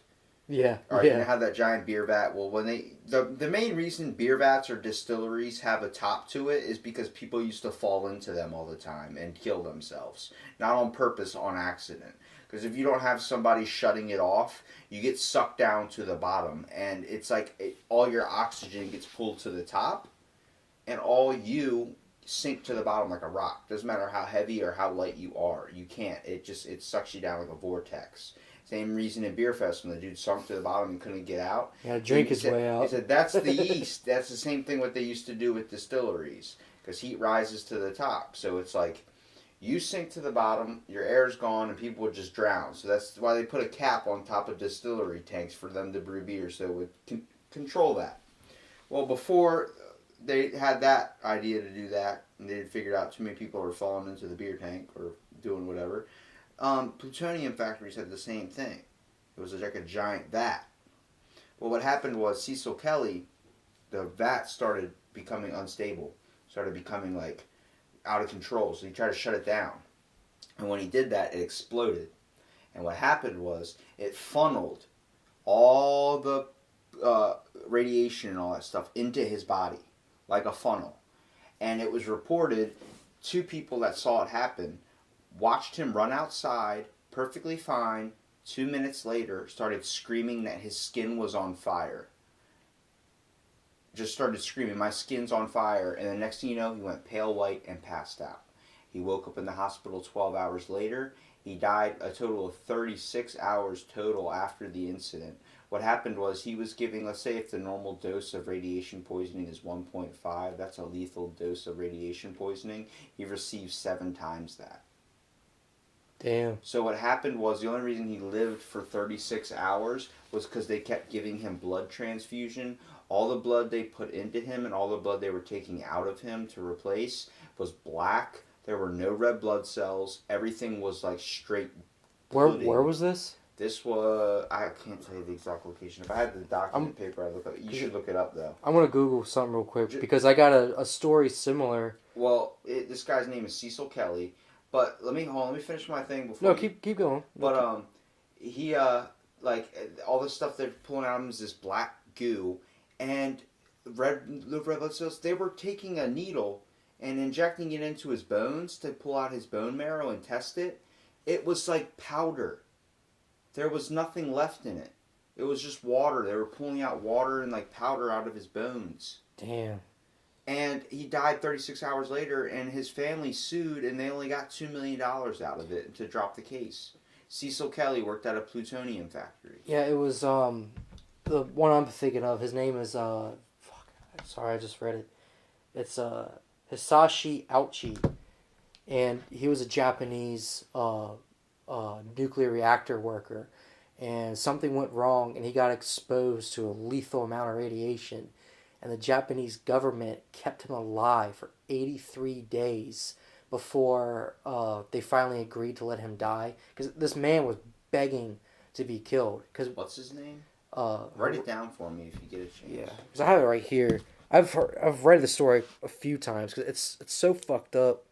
Because I'm definitely gonna look that one up and see if I can do an episode. It's because it's not even a conspiracy, but it's real stuff. Yeah, because what happened was. The reactor somehow, some way, whether it failed, I don't know the whole story for why he got exposed, but he was exposed to an ungodly amount of radiation. And what had happened was within the following days, his limbs started to stretch, and the government decided to keep him alive for as long as possible. Like Fantastic Four type. Well, because they wanted to see what radiation would do to you, and that's where they've learned, like, it literally destroys your genetic code. Was it radiation or gamma? As far as I know, it was just radiation. Gamma's how the Hulk was created. No, it was just, I don't know what kind. I just know it was radiation. But, he died a couple times. Is that the same type of radiation that we get in our microwaves?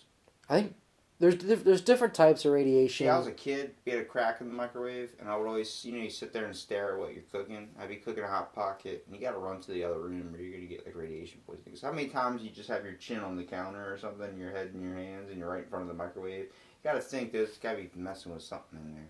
I've always wondered that. Because I remember, was it Mr. Pull-Up-Chuck back in high school had it was either a story or experiment they did with, what was it, Pull-Up-Chuck? I'm sorry. I was always wondering why I got these random No, I'm trying to think who the teacher was, because I remember one of my friends having their class talking about radiation from microwaves, because what they did was frogs. They had frogs at different... Throw a frog in the microwave? No, not in the microwave, but they had frogs on the outside of the microwave at different distances away. We all know little Timmy that microwaves cats. What? Don't lie. You never shoved your cat in an oven for like 2 minutes? No. Good. Who would do that? Dude, I have a cat. I don't never fucking put her in an oven. Lies. Make a kitty pot pie. Nah. Actually, she's turning 1. On 420, funny enough. She ever piss you off? Oh, fuck yeah. Yeah. I can't get her to stop scratching the goddamn walls.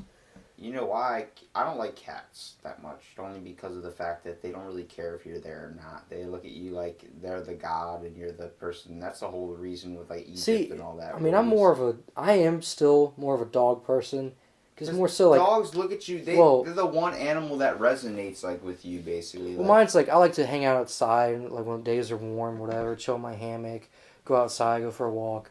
And I could bring a dog and do that. I can't put my cat on a leash. I guess I could. You could. But she's not an outdoor cat. You could train a duck to be a dog. There's a video on YouTube of a woman that has a duck that like does the same thing as the dog does, drinks out of the toilet, and like it's a pet. I thought about it for so long because Tractor Supply sells baby chickens and ducks. You can make those into pets. The only downside is they don't have bladder control, so when they go, they go. So it's not, you can't house train a duck. That you gotta put a diaper on that sucker and just roll Just around. keep them outside. It's the whole aspect that I asked you about being when you're diabetic, asking if it made you feel different in a good way or bad way. If you're that dude that has a sloth, you can buy a sloth for $5,000. You know, if you have that sloth around your neck, I thought about getting them because I feel like that's my spirit animal. I podcasted with a spiritual healer, and she believes like the elements are like the forces around us that power the earth, and she believes in that stuff instead of like Christianity and all that. So, in a way, like, you know, it has validity to it too. The whole idea of religion and conspiracy theories is the aspect of Russell's teapot. You know what Russell's teapot is? Mm-mm. It's the fact that it's having no evidence or not being able to provide evidence to prove something. So it's like if I told you, like with Pastafarianism, you can't tell me there's not a giant spaghetti meatball monster. Have you not seen it? Maybe I've seen it. You know, you don't have proof that it doesn't exist, and I don't have proof that it does exist. So, bam, you only can take my word for it. You know, someone has to see it to truly believe it. You know what I mean? Well, Russell's teapot is if I told you between the Mars and Sun that there is a floating teapot in outer space, you wouldn't have any way to tell me there isn't, because there is no freaking way that you could pinpoint the exact location. If I don't give you an exact location, it doesn't matter. I could, but you don't know if there isn't one floating up there. You said Neil Armstrong didn't go up there and release one. You know, Neil Armstrong went to the moon, and then He played golf on the moon. Everyone talks about how the videos were fake. Okay, maybe the videos were fake, but apparently we went. You know, we went up there. There's ways to detect. You can go to an observatory. There's reflectors left behind all of our moon landing sites, and you can go to an observatory and look at the moon, and it'll just shoot a laser, and the laser will shine right back. One of the footage, one of the conspiracy theories that we got was that the footage, one of the tapes or whatever, was staged. It was fake. It's the same thing with the Roswell thing. I'm not saying the whole moon landing was fake. But the whole thing. I know. I get what you're saying because I've heard about it before. The pictures that came out were pictures from a training program as well. And the reason why that is because we sent that to popularize here and be played on news here. Right. So any Russian spies or any of those types of people that were over here that we were in the competition with the space race would see that and be like, they've already made it. So then they would give up their hopes of going on there until we actually got there to get the actual Well, it's propaganda. It's no different than the cosmonauts when they're showing them inside their capsules. Hitler. But the capsules were only big enough for one, maybe two people. And they're telling me they have enough room for cameras. A lot of it was footage that they filmed prior to anything they did so they could show it to the public. And everybody would get on board about it. I feel so bad. I don't doubt one bit that there's like faked footage of the moon landing so they could show people, like if you go to the movies, how back in the day before the movie started, it would show you like what's going on in the world, like, you know, I mean, the world events. How pissed off do you think the guy was that had to stay in the spaceship pod while his two astronaut friends Dude, were I've on always the wondered that. moon? You know, he's sitting there like, I should just fucking leave these. When is it going to get to the point we can just get on the moon, crack a beer, and just watch the Earth just go to shit? We have I really want to be that guy that sits in a lawn chair and just watches nukes explode all over the Earth, just watching humanity just downplay itself. That it's eventually going to do. I'm not saying I wish it happens, but hey, I don't see change coming. We might get our chance with Pakistan and India. Have you seen what's been going on with them? No, we got Jedi Knights, so we're good. Well, with Pakistan and India, I think I know India has nukes. I'm assuming Pakistan does too, but they're only pointed at each other, and I'm not sure what started the event. I think it was like a bombing in India that killed a bunch of people, and India flew jets into Pakistan to bomb Pakistan, and they shot the jets down. So then Pakistan flew jets in to bomb India, and India bombed the jets down. So already the two countries have already committed acts of war. So it's now a question as what's going to happen. If they're going to go to war with each other, I don't know. And then if they do go to war with each other, are they going to use nukes on each other? I don't think it wouldn't be a world war thing where everybody in the world is now throwing a nuke at each other, but it would be a localized event. There's another episode of this Netflix series that just came out, Monsters, War, and Aliens, whatever it's called. Monsters Love Aliens, Humans, or whatever it's called. But they have the death of Hitler in it, and it's like alternate time universes. What happens if Hitler would have died this way and this way? It's like it goes up to I think 50 alternate ways he dies. Like one, he's crushed by a meteor. Another one, he's crushed by a bicycle that or whatever that leads to the promotion of the car that becomes an automotive industry which powers this thing, and it goes into a bunch of creepy scenarios. There's one where he's killed by Jello, gelatin from a Russian military base. Do you think real life Hitler killed himself, or do you think he made it to Argentina? I thought he killed himself. I didn't know there was a conspiracy. No, there's actually a show on I think it's the History Channel called Hunting Hitler, and actually there's the guy that does the show does an episode on the Joe Rogan podcast. He Is it like the hunting ghost thing? No. I'm hearing he something. goes Argentina. Well, there's no ghosts here. During I think it was World War I, Germany had somewhat of a foothold in Argentina and have bases and homes and stuff built there. It was like a getaway for them. Today, there's entire towns of people that are Aryan. They're all the descendants of Nazi Germany. They've all come together and built this town. Like he'll go to people's homes and they'll come out with their war memorabilia from their grandparents, and it's all Nazi stuff. Do you like how we can't have war memorabilia? What do you mean? It's like taking a souvenir from battle. Did you hear about Alex Jones? What he said about having that old Nazi war knife? Or that whatever, it was an old Nazi medal or whatever, or helmet. Remember, because in the podcast, Joe Rogan was talking about, there's an artist that he has, Shane White, I think his name is, or Shane something. I didn't listen to the whole thing. But, it was over 5 hours long. It's not Sean White, it's Shane something. Shane Smith, I think. But it's a Nazi war helmet, the Kurtzel, and it's a combat knife through it, and it has there's a bullet hole in the thing, and then it's a lamp. So he turned it into a lamp. He also did another thing where he turned a bunch of combat knives and used old German car parts, shined them up, and made an eagle. It's really, really, really good art. And well, it is. I know it is a war crime. Well, at least now. So my friend always tells me when they're in Afghanistan, if they were to go and kill a bunch of insurgents and they're going through them and weapons, right, but if one of the insurgents has, we'll just say a flower on his chest that looks cool, and he decided to take it as a memorabilia of the battle or whatever, it's actually a war crime. It's with war trophies. You're not allowed to have them. Out of all the war crimes that you could say that we do, that's the one thing we did in World War II, too. We picked up the weapons of them. Everybody did. Freaking Russia? Bill Burr has that joke where, the Panzer tank or whatever that one tank is an incredible work of art, a German engineered thing. It was beautiful, and it was so powerful. It was as powerful as 5 American tanks. But we always had 6, because we were like McDonald's. Our weapons, we were producing it so fast, so quick, so getting everything done. They were producing quality rather than quantity. We were producing quantity. So when we would kill them, we would pick up their guns and drop ours, because ours was a piece of crap.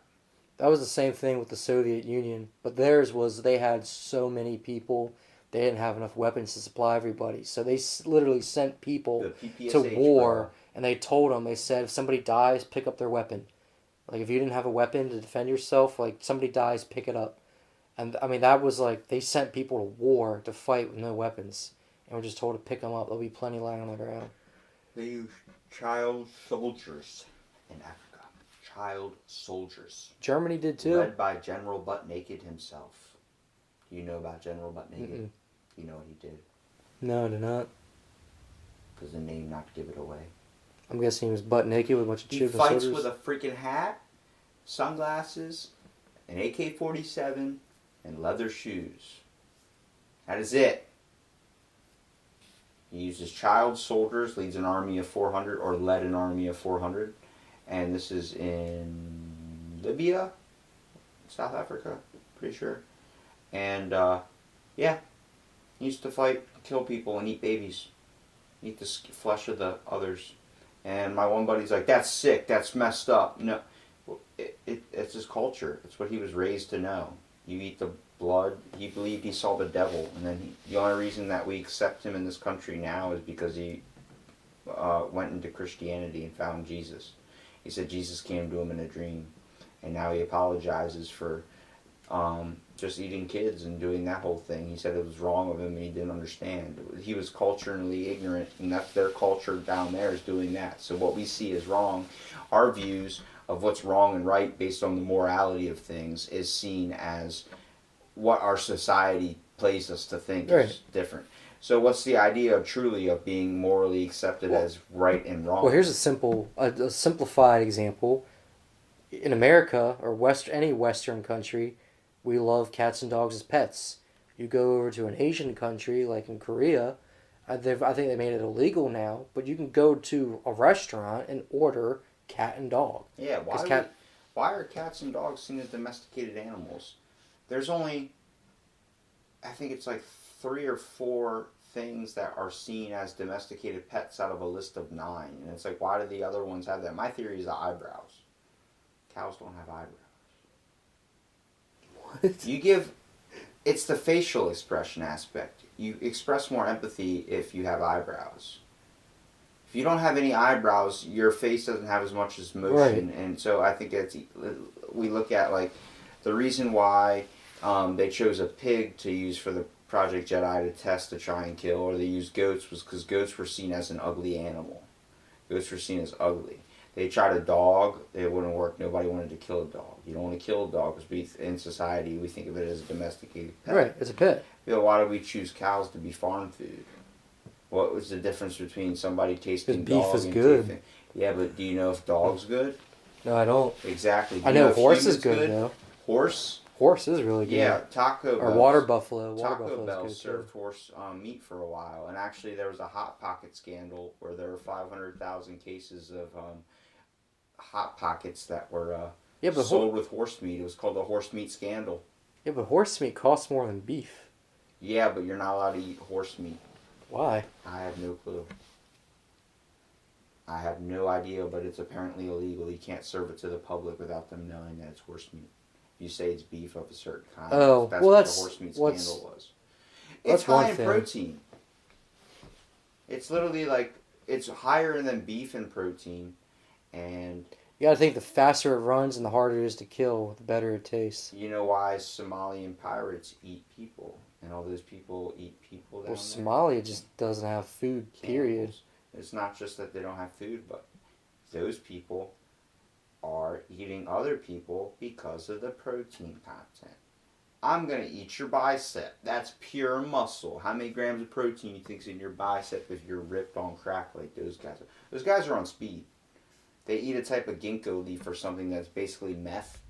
And you know, they actually used to be all fishermen, the Somalian pirates, and they were only created because all the fishermen that were coming down there, like us, coming down there with our giant boats and money and all this stuff. Ran them out of the industry. Yeah, ran them out of the industry so they couldn't feed their families and feed their town and everything like that. So what they started doing was they started turning into they're called the Volunteer Pirates of Somalia, or Volunteer Fire Department of Somalia, where they consider themselves like a public service to hijack American boats and submarines, kill the people on there, and take their stuff so they can benefit their town. I think isn't Somalia like one of the only countries in the world where it is a total anarchy?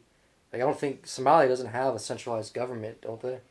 I'm not 100% sure on that. Because I think there's the conspiracy behind plotting to kill Castro as well. Oh man, that ties right in with all my JFK stuff. We got to do a podcast again on JFK and all that stuff, dude. Man, well, like, all right. So, have you ever heard of Operation Northwoods? Yes. All But I right. haven't read into it, so you got to teach me a little. All right. So, just to sum it up, Operation Northwoods was, I think it took place right after the Cuban Missile Crisis, either right after or right before. The Joint Chief of Staffs came up with a false flag operation where they were going to shoot down an airliner full of people. They were going to have car bombs go off in D.C.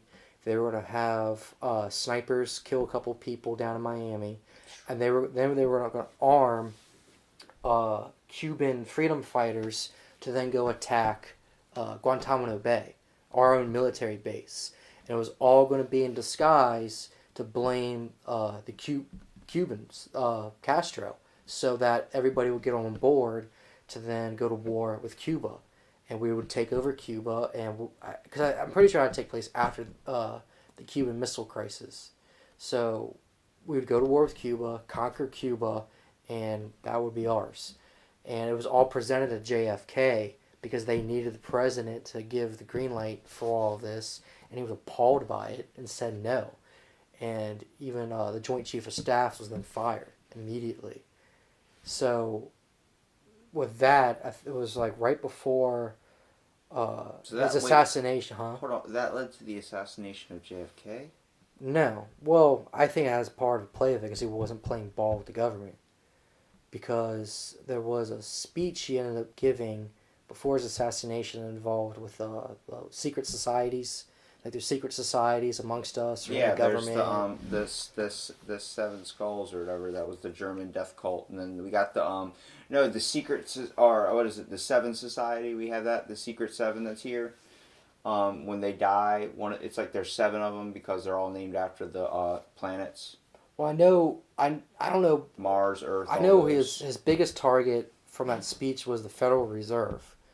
Because before his assassination, he had signed an executive order that the Federal Reserve would no longer be in control of printing the U.S. dollar, and it would be the U.S. Mint that would be printing the money. What? The guy you're talking about. That's the one that broke the bank, right? That broke the pound in England. It was a centralized bank. So like the Federal Reserve was created during Woodrow Wilson's presidency, and on Christmas Eve in secrecy, you had all the top millionaires in the country. So it was like the Rothschilds, the Rockefellers, J.P. Morgan, Wells Fargo.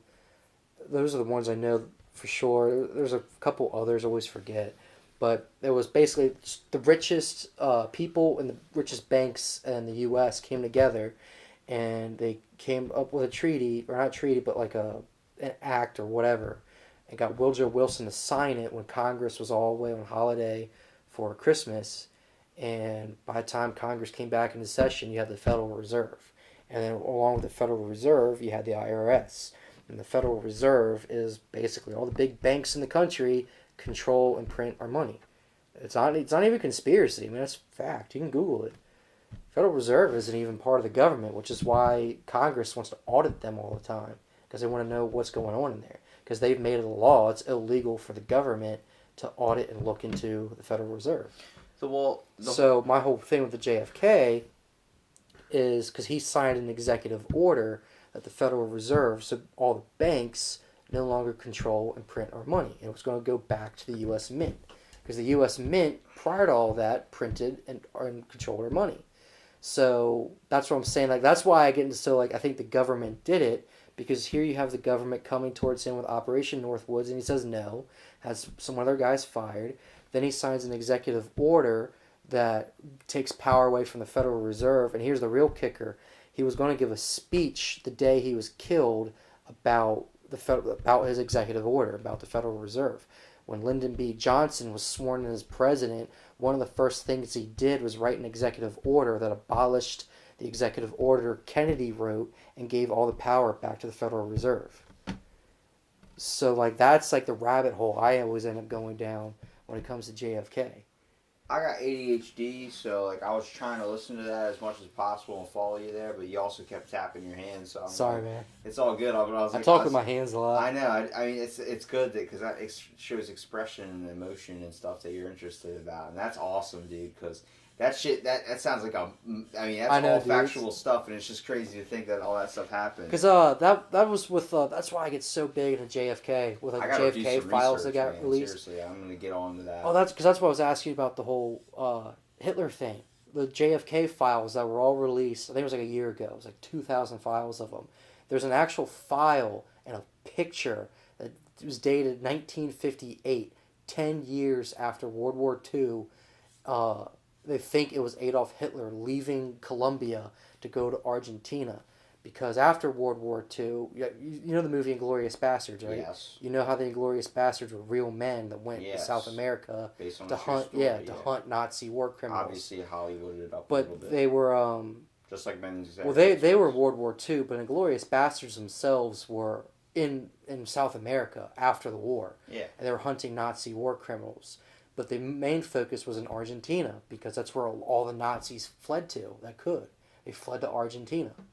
And so they spent a lot of their time down there hunting war criminals. So there's a actual file of a listening post that got a picture of a man who looks like Adolf Hitler. And the reason being is we never got confirmation that he killed himself. Us in the Soviet Union were in a race to get to Berlin. Who was going to conquer Berlin first? The Soviets got there first. And they claimed that they had Hitler's dead body. There was a photograph with the Soviet army with what looks like Hitler shot in the head, dead in the street. And I think fast forward years from there, they have a skull fragment with a bullet hole in it that they put on display in the Kremlin as this is Adolf Hitler. He was killed. We brought him back, gave him a shallow grave, and took his skull. And it turns out they did a DNA test on that skull. That's not even Hitler's. It belongs to a 40-year-old woman. They don't even know who she is. Helen Keller. No, I don't know who it is. But it wasn't even his wife. It was just some 40-year-old woman with a bullet hole in her head. And it was a skull fragment from her. You should look up the conspiracy for Bruce Lee. For Bruce Lee? What's his conspiracy? Triads killed him. Really? From what? He was dating or he was sleeping with one of the Triad's leader's girlfriends. How did he actually die? He died. They put a bullet in a gun that was supposed to be a prop gun and an acting thing. Oh. And he got shot. But the whole thing was, they don't believe he died after he was shot. They believe that was like he lived. But are you sure you're not thinking of no, Jackie? Yeah, Jackie Lee. I think is his name. You know the movie The Crow? Yeah. The actor, the main actor, died on that movie set. Where the scene where he's at the Jackie Lee then. Yeah, but Bruce Lee because they decided to save money and they were taking real bullets and turning them into blanks, and somebody I guess messed up or skipped one and a real bullet came out of one of the guns and killed him. They think that's either it was Bruce Lee or Jackie Lee, but the autopsy, that's Bruce Lee's kid, right? Yeah. Well, they showed the autopsy of the body was finally, like, the doctor that made the diagnosis report said it was like some type of like internal hemorrhaging or something like that. I think it might be Bruce Lee that I'm thinking of, not Jackie. I think it wasn't about the gun thing, but it was like a heart attack type thing. Was like I think that's what I'm pretty sure that's what it was. That was the basis of the medical report. Right. Well, that doctor a week later got hit by he got in a car accident and died. No one else saw what the body looked like. They apparently burned it and cremated it right afterwards, and all that was over with. Well, the photos on the actual body showed his face bruised, everything scarred and bruised, like he was beat the shit out of. And what happened was the night before, the woman that saw him the night before was one of the Triad's leaders' girlfriends. And Bruce Lee was sleeping with her, whoever it was, Jackie Lee, whatever, was sleeping with her. And he got caught there. Then he left, and not even a couple days later, he died. And she told him, like, hey, the Triads did it. Like, if you see the body, the pictures, his face is beat up, scarred. Like, he looked like he got the shit beat out of him. And they think that's the whole Triad conspiracy with that, because they ended up paying off the mom that was trying to settle it in court, trying to take them all to court. They had paid her off, and she just didn't want to talk about it. She just refused. Immediately was all in pursuit, and then immediately stopped. Do you think they, if it's true, do you think they got him without, well, I'm saying, like, you think they caught him off guard? Or do you think he put up a fight? I mean, he definitely put up a fight. If he's a world-class martial artist, I can't imagine, like, a bunch of thugs, street thugs, can come and... Yeah, but How real is Chuck Norris? I don't know, to be honest. He probably is a badass, but I don't think he's as powerful as the Walker Texas Ranger that they show on TV. Like I said, it's Hollywooded up, man. So I think I'm not saying he definitely he's like kicked some ass. Bruce Lee definitely whooped some motherfuckers. Because I do know one part of his training was instead of like sparring in a dojo, he would go actually fight people in the streets. Yeah, well, he used to take THC heavily. Really? He used to eat like weed and stuff like that, like eat edibles and do that type of stuff because he believed it helped because it helps do like an inflammatory, like anti-inflammatory effect. Like the CBD. He had CBD. Yeah, well, he had major back problems, like major. Like he would take that type of stuff and to help him out. And you got to think he's 130 pounds of pure lightning, so it's like straight up, he might be pure muscle, but eventually, like after working out and going through so much intense physical martial arts, how long until your body starts to fail you? You know what I mean? Mm. Well, that leads. We got off the Cecil Kelly thing. I wanted to swing back to real quick before you go because I wanted you to do the Project Sunshine. I want you to get a little bit of information on it.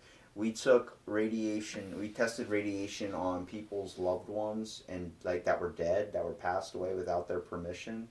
It was a government program. We used to test radiation on the bones to see what would happen. We would also take newborns from hospitals, let the mom know that the baby died, and test it on the newborn's bones. And then we would take dead babies and test it on them too. It's very similar to what's going on with Congress right now, where they passed a late-term abortion. Where they're talking about. I saw about that. Do you understand what the full aspect of it is? It was like Alex I think Jones was talking about. There's like the baby could be born and put aside and the baby killed. would be born. And if the baby died at birth or had a problem with it, the parent could, like if the baby was going to be mentally challenged, the mom could decide whether she wanted to keep the baby or kill the baby.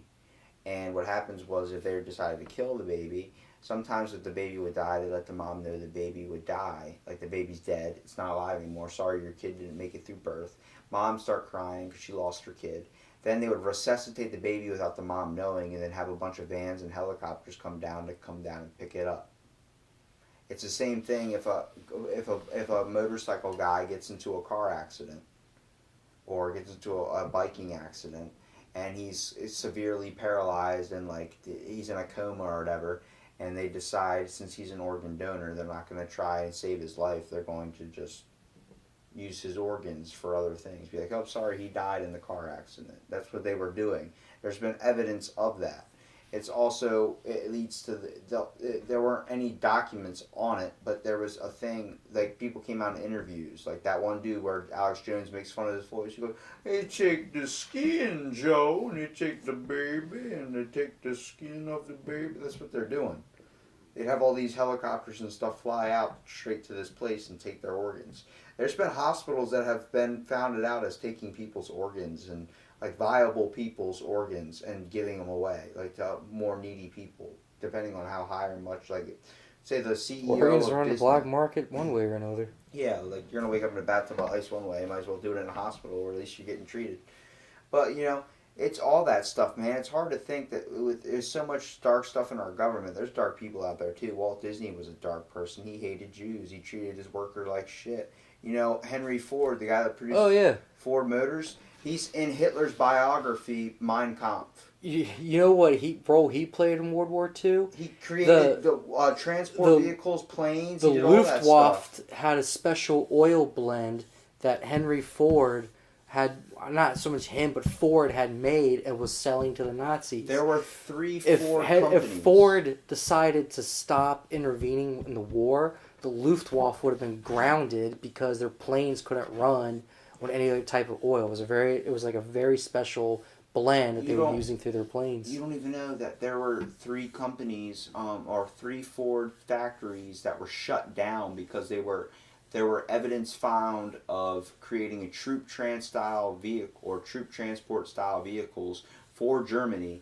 He was working with both sides. He created planes for us in World War II, and he created planes for the Germans in World War II. Yeah, because his whole obsession was the money aspect. He also was... Well, he also, with World War I, because the Model T, I think, came out towards the end of the war. So the very first cars Ford had made, the government was seizing factories for the war effort. You didn't have a say. If you had an automotive factory, they took it, and they outfitted it to make all the war machines. You didn't have a say. Now it belonged to the government. And he was pissed about it coming around with World War II. So it was like, well, fuck you. I'll help the Nazis. Since the last war, they fucked them over. It's like the conspiracy for Raisin Bran. Or not Raisin Bran, cornflakes. Made by Kellogg.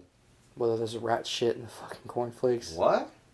You never heard of that? No. I knew Honey Smacks had salmonella poisoning. And that's why they took it off Yeah, the I think shelf it's either... It's I guess it's Raisin Bran or whatever, but I've heard the conspiracy that sometimes the raisins is rat shit. Well, they say the same thing with Chuck E. Cheese pizza. They just reheat and put together old pizza. I just saw that recently. Well, but it looks... I mean, I can honestly believe it. It's not a conspiracy about how cornflakes was created. It's the real reason cornflakes was created. It's an actual fact. It was to stop masturbation. Kellogg believed that the brand was so bland that you would just not want to masturbate. It would just... Yeah, it was the same thing with circumcision. Kellogg's came up with the idea for circumcision. And that dude died of a sexually transmitted disease. Well, I guess the Jewish had it first, but Kellogg's you give him a cup with the schnitzel, you give him a cup with the hay. You cut the tip. You cut the schnitzel. But I know Kellogg's is the one who made it popular because it wanted to stop masturbation. So it was like, everybody. I guess it's better than the anti-masturbation cross. Oh my God, it's I've like seen they that. hang that kid up like Jesus, and it's supposed to stop the kid from touching himself. It's natural. He's Let like him do it until it hurts. The kid's like fucking 10 in the picture. Yeah, I know, it's terrible, right? It's funny though. That's why I love Facebook. You get memes like that sometimes. Man, I can't do Facebook anymore. Too many people. It's too much. Just too much of a drag. Too much. Everybody's just trying to compete with one another. It's a way technology connects us all together in a world where we are. I do like that aspect. Closed. Because I've got friends all over the country. Yeah. So it's like I like keeping in touch with them. Xbox does the same thing, dude. I know, but I got a friend in Wisconsin. I've been a friend with 9 years. Never met him before, but I've seen his Snapchat. He works at Subway. He listens to my podcast. He does everything, dude. He supports me 100%. I know his family. I have his Facebook. I have everything. I've had phone chats with him. This dude's like my best friend. It's like that article that came out in the news about the two dads that were best friends on Facebook for 10 years and they finally met. Or not Facebook friends. They were Xbox friends for 10 years. They finally met and best friends in real life and hang out every single day now. It's like you play Xbox with somebody for so long and next thing you know you're still connected to them. Because it's a way of the younger generation to be able to connect with people. But that sucks because also the good part about that is and the bad part is someone's playing you hang out with someone online for so long and you're friends for so long, having a good time, and you meet them in person and you don't like who they are. It's the same thing why some relationships when girls act fake or act like they're wearing a mask or something, then you know what I mean, what I'm talking about? They have like an alternate personality and then when you marry them they're like, oh, this is me, this is how I really am, and then that's what ends most relationships. That whole everyone's wearing a disguise. I've came to that conclusion with society. Everyone's wearing a mask and we're all afraid to show who we truly are. If everyone's real and honest and open, like if a therapist was real and having a talk with somebody, just expressing their true opinions, their true feelings. How many times have you been in an awkward situation where you had to agree that you like something that you don't because you don't either understand it, don't know it, you don't know anything about it? Mine's usually just I don't want to start anything. Like when the topic of religion comes up, I'm not religious. There's only two things and I can't. I just when it gets brought up, It's two things you never bring out. What's the two things you never bring out of the dinner table? Religion and politics. Is because you can have both people can have complete 100% facts. Nobody's going to agree on it. If you don't see the evidence for yourself, if you don't see the concrete proof that you're here, that you're standing, that you have breath in your lungs, you wouldn't believe it. You wouldn't believe someone else telling you that. You know what I mean? Mm-hmm. But we listen to all this research and all this stuff that goes on, and it's like there's proof, but it's like we never saw it, we never witnessed it, so how is it really truly real? That's where conspiracies lie. So the idea of chasing something that might be a dream or chasing something that is reality, what is your definition? That's a good question to end the podcast on. Repeat it one more time. Fuck. I couldn't do it, dude. That's what I say. Everyone's like, you need to start writing this stuff down. I'm like, basically, what is your aspect of what's a conspiracy in life and what's reality? What do you define as being real? What is the moment? See, the best part about this podcast is why I call it out of the blank. Have you figured it out? It's just out of the blank. You're out of the blank. I like to ramble off the top of the head, dude, because sometimes it's where my most inspirational and invokeful shit comes sometimes. And other times, I like to... It's a good conversation. It's a great conversation. Right. How long do you think we've been talking? Feels like probably at least 2 hours. Yeah, 2 hours and 5 minutes. Damn. It's shot like you didn't even really realize, man. You're just sitting here. I mean, besides having to piss really bad, that's about it. But it's like, you know, it was fun, dude. Like I said, when you have someone that understands and can get into things, I'm interested into things people are interested in. I knew nothing about secret government projects or anything like that until my buddy told me to look it up. We never even talked about Acoustic Kitty. We never even talked about the people using dolphins to bomb submarines, hooking sonars to their head to jam signals, the Navy mammal program that we still have today, that the Navy uses animals for bomb testing. We never talked about the Germans using anti-tank dogs, using bomb vests to run into tanks and blow them up, or America using pigeon bombs. We never even talked about that. We never talked about how Nikola Tesla, one of the smartest guys that created direct current? Well, I mean, he made the freaking Tesla coil. Yeah, well, he made direct and current. Quite honestly, I think Tesla made the light bulb and he invented the radio. Well, him and Thomas Edison had a competition. Edison stole a lot of his shit. Yeah, and Edison also cooked an elephant alive, so in front of a whole Tesla group of people. also. They were testing their theories and stuff. But I was just reading on Tesla. he married a pigeon. His lover Tesla? was a pigeon. That's where I wanted to go from the pigeon bomb. He married a pigeon. His lover was a pigeon. A super smart guy like that was married to a pigeon. Have you heard of the Swedish government? I think it's the Swedish government. They have some of his patents locked away in a vault because they've been just deemed too dangerous for people to have their hands on. Leonardo da Vinci probably has 1,000 contraptions. Oh, yeah. Well, they had that show, Making Da Vinci. He had the one tank that could never be ambushed because it had tanks all around one side of it. It was literally on a gyro. It had cannons on either side of it so you could fire one. And it had like saw blades in front of it and shit too to mow people down. It's crazy. It was fucking crazy, man. Well, like a good thing to end the podcast on. Hopefully some people could maybe look up some research facts on some of the stuff we were trying to shift through the world. I know. Well, no, like a lot of my stuff, I mean, a lot of it I'll just Google something, read like the Wikipedia summary. But I know you can actually go on, I think it's the CIA's website. There's an actual website you can go to, and they have all the declassified information over the years. So, like the JFK files, when a file reaches a certain date, that under the Freedom of Information Act, it gets to go public. So they had over, I think it was like 3,000 files go public at once because they all reached that deadline. I think what happens with the Freedom of Information Act is we don't know certain things, but it gets released 30 years after it's been disbanded. Is it 30 years? It's like 30 or 20 That's years what I thought. disbanded because it seems like every article that we're finding out now about secret government programs came out like 20 years ago that it was disbanded. Like it was disbanded 20 years ago. Right. And next thing you know, we're getting the information documents able to see it now where you have full access to it. Well, like, not to mention, everybody involved is probably dead, so if there was any criminal action, you can't go after anybody because they're fucking dead. You know what I mean? We'll probably be 80 years old. The final file on JFK might come out and just says government did it. Don't say that. I want it tomorrow. I want to look on my phone tomorrow. But you know Instead what I mean? of seeing some kid that's not allowed in school because he's not vaccinated, I want to see JFK's case finally released. We're not getting into that before the end of this. But thank you, Gunnar, for being on the podcast and taking the time to come down here. Right on. We'll have you on again soon.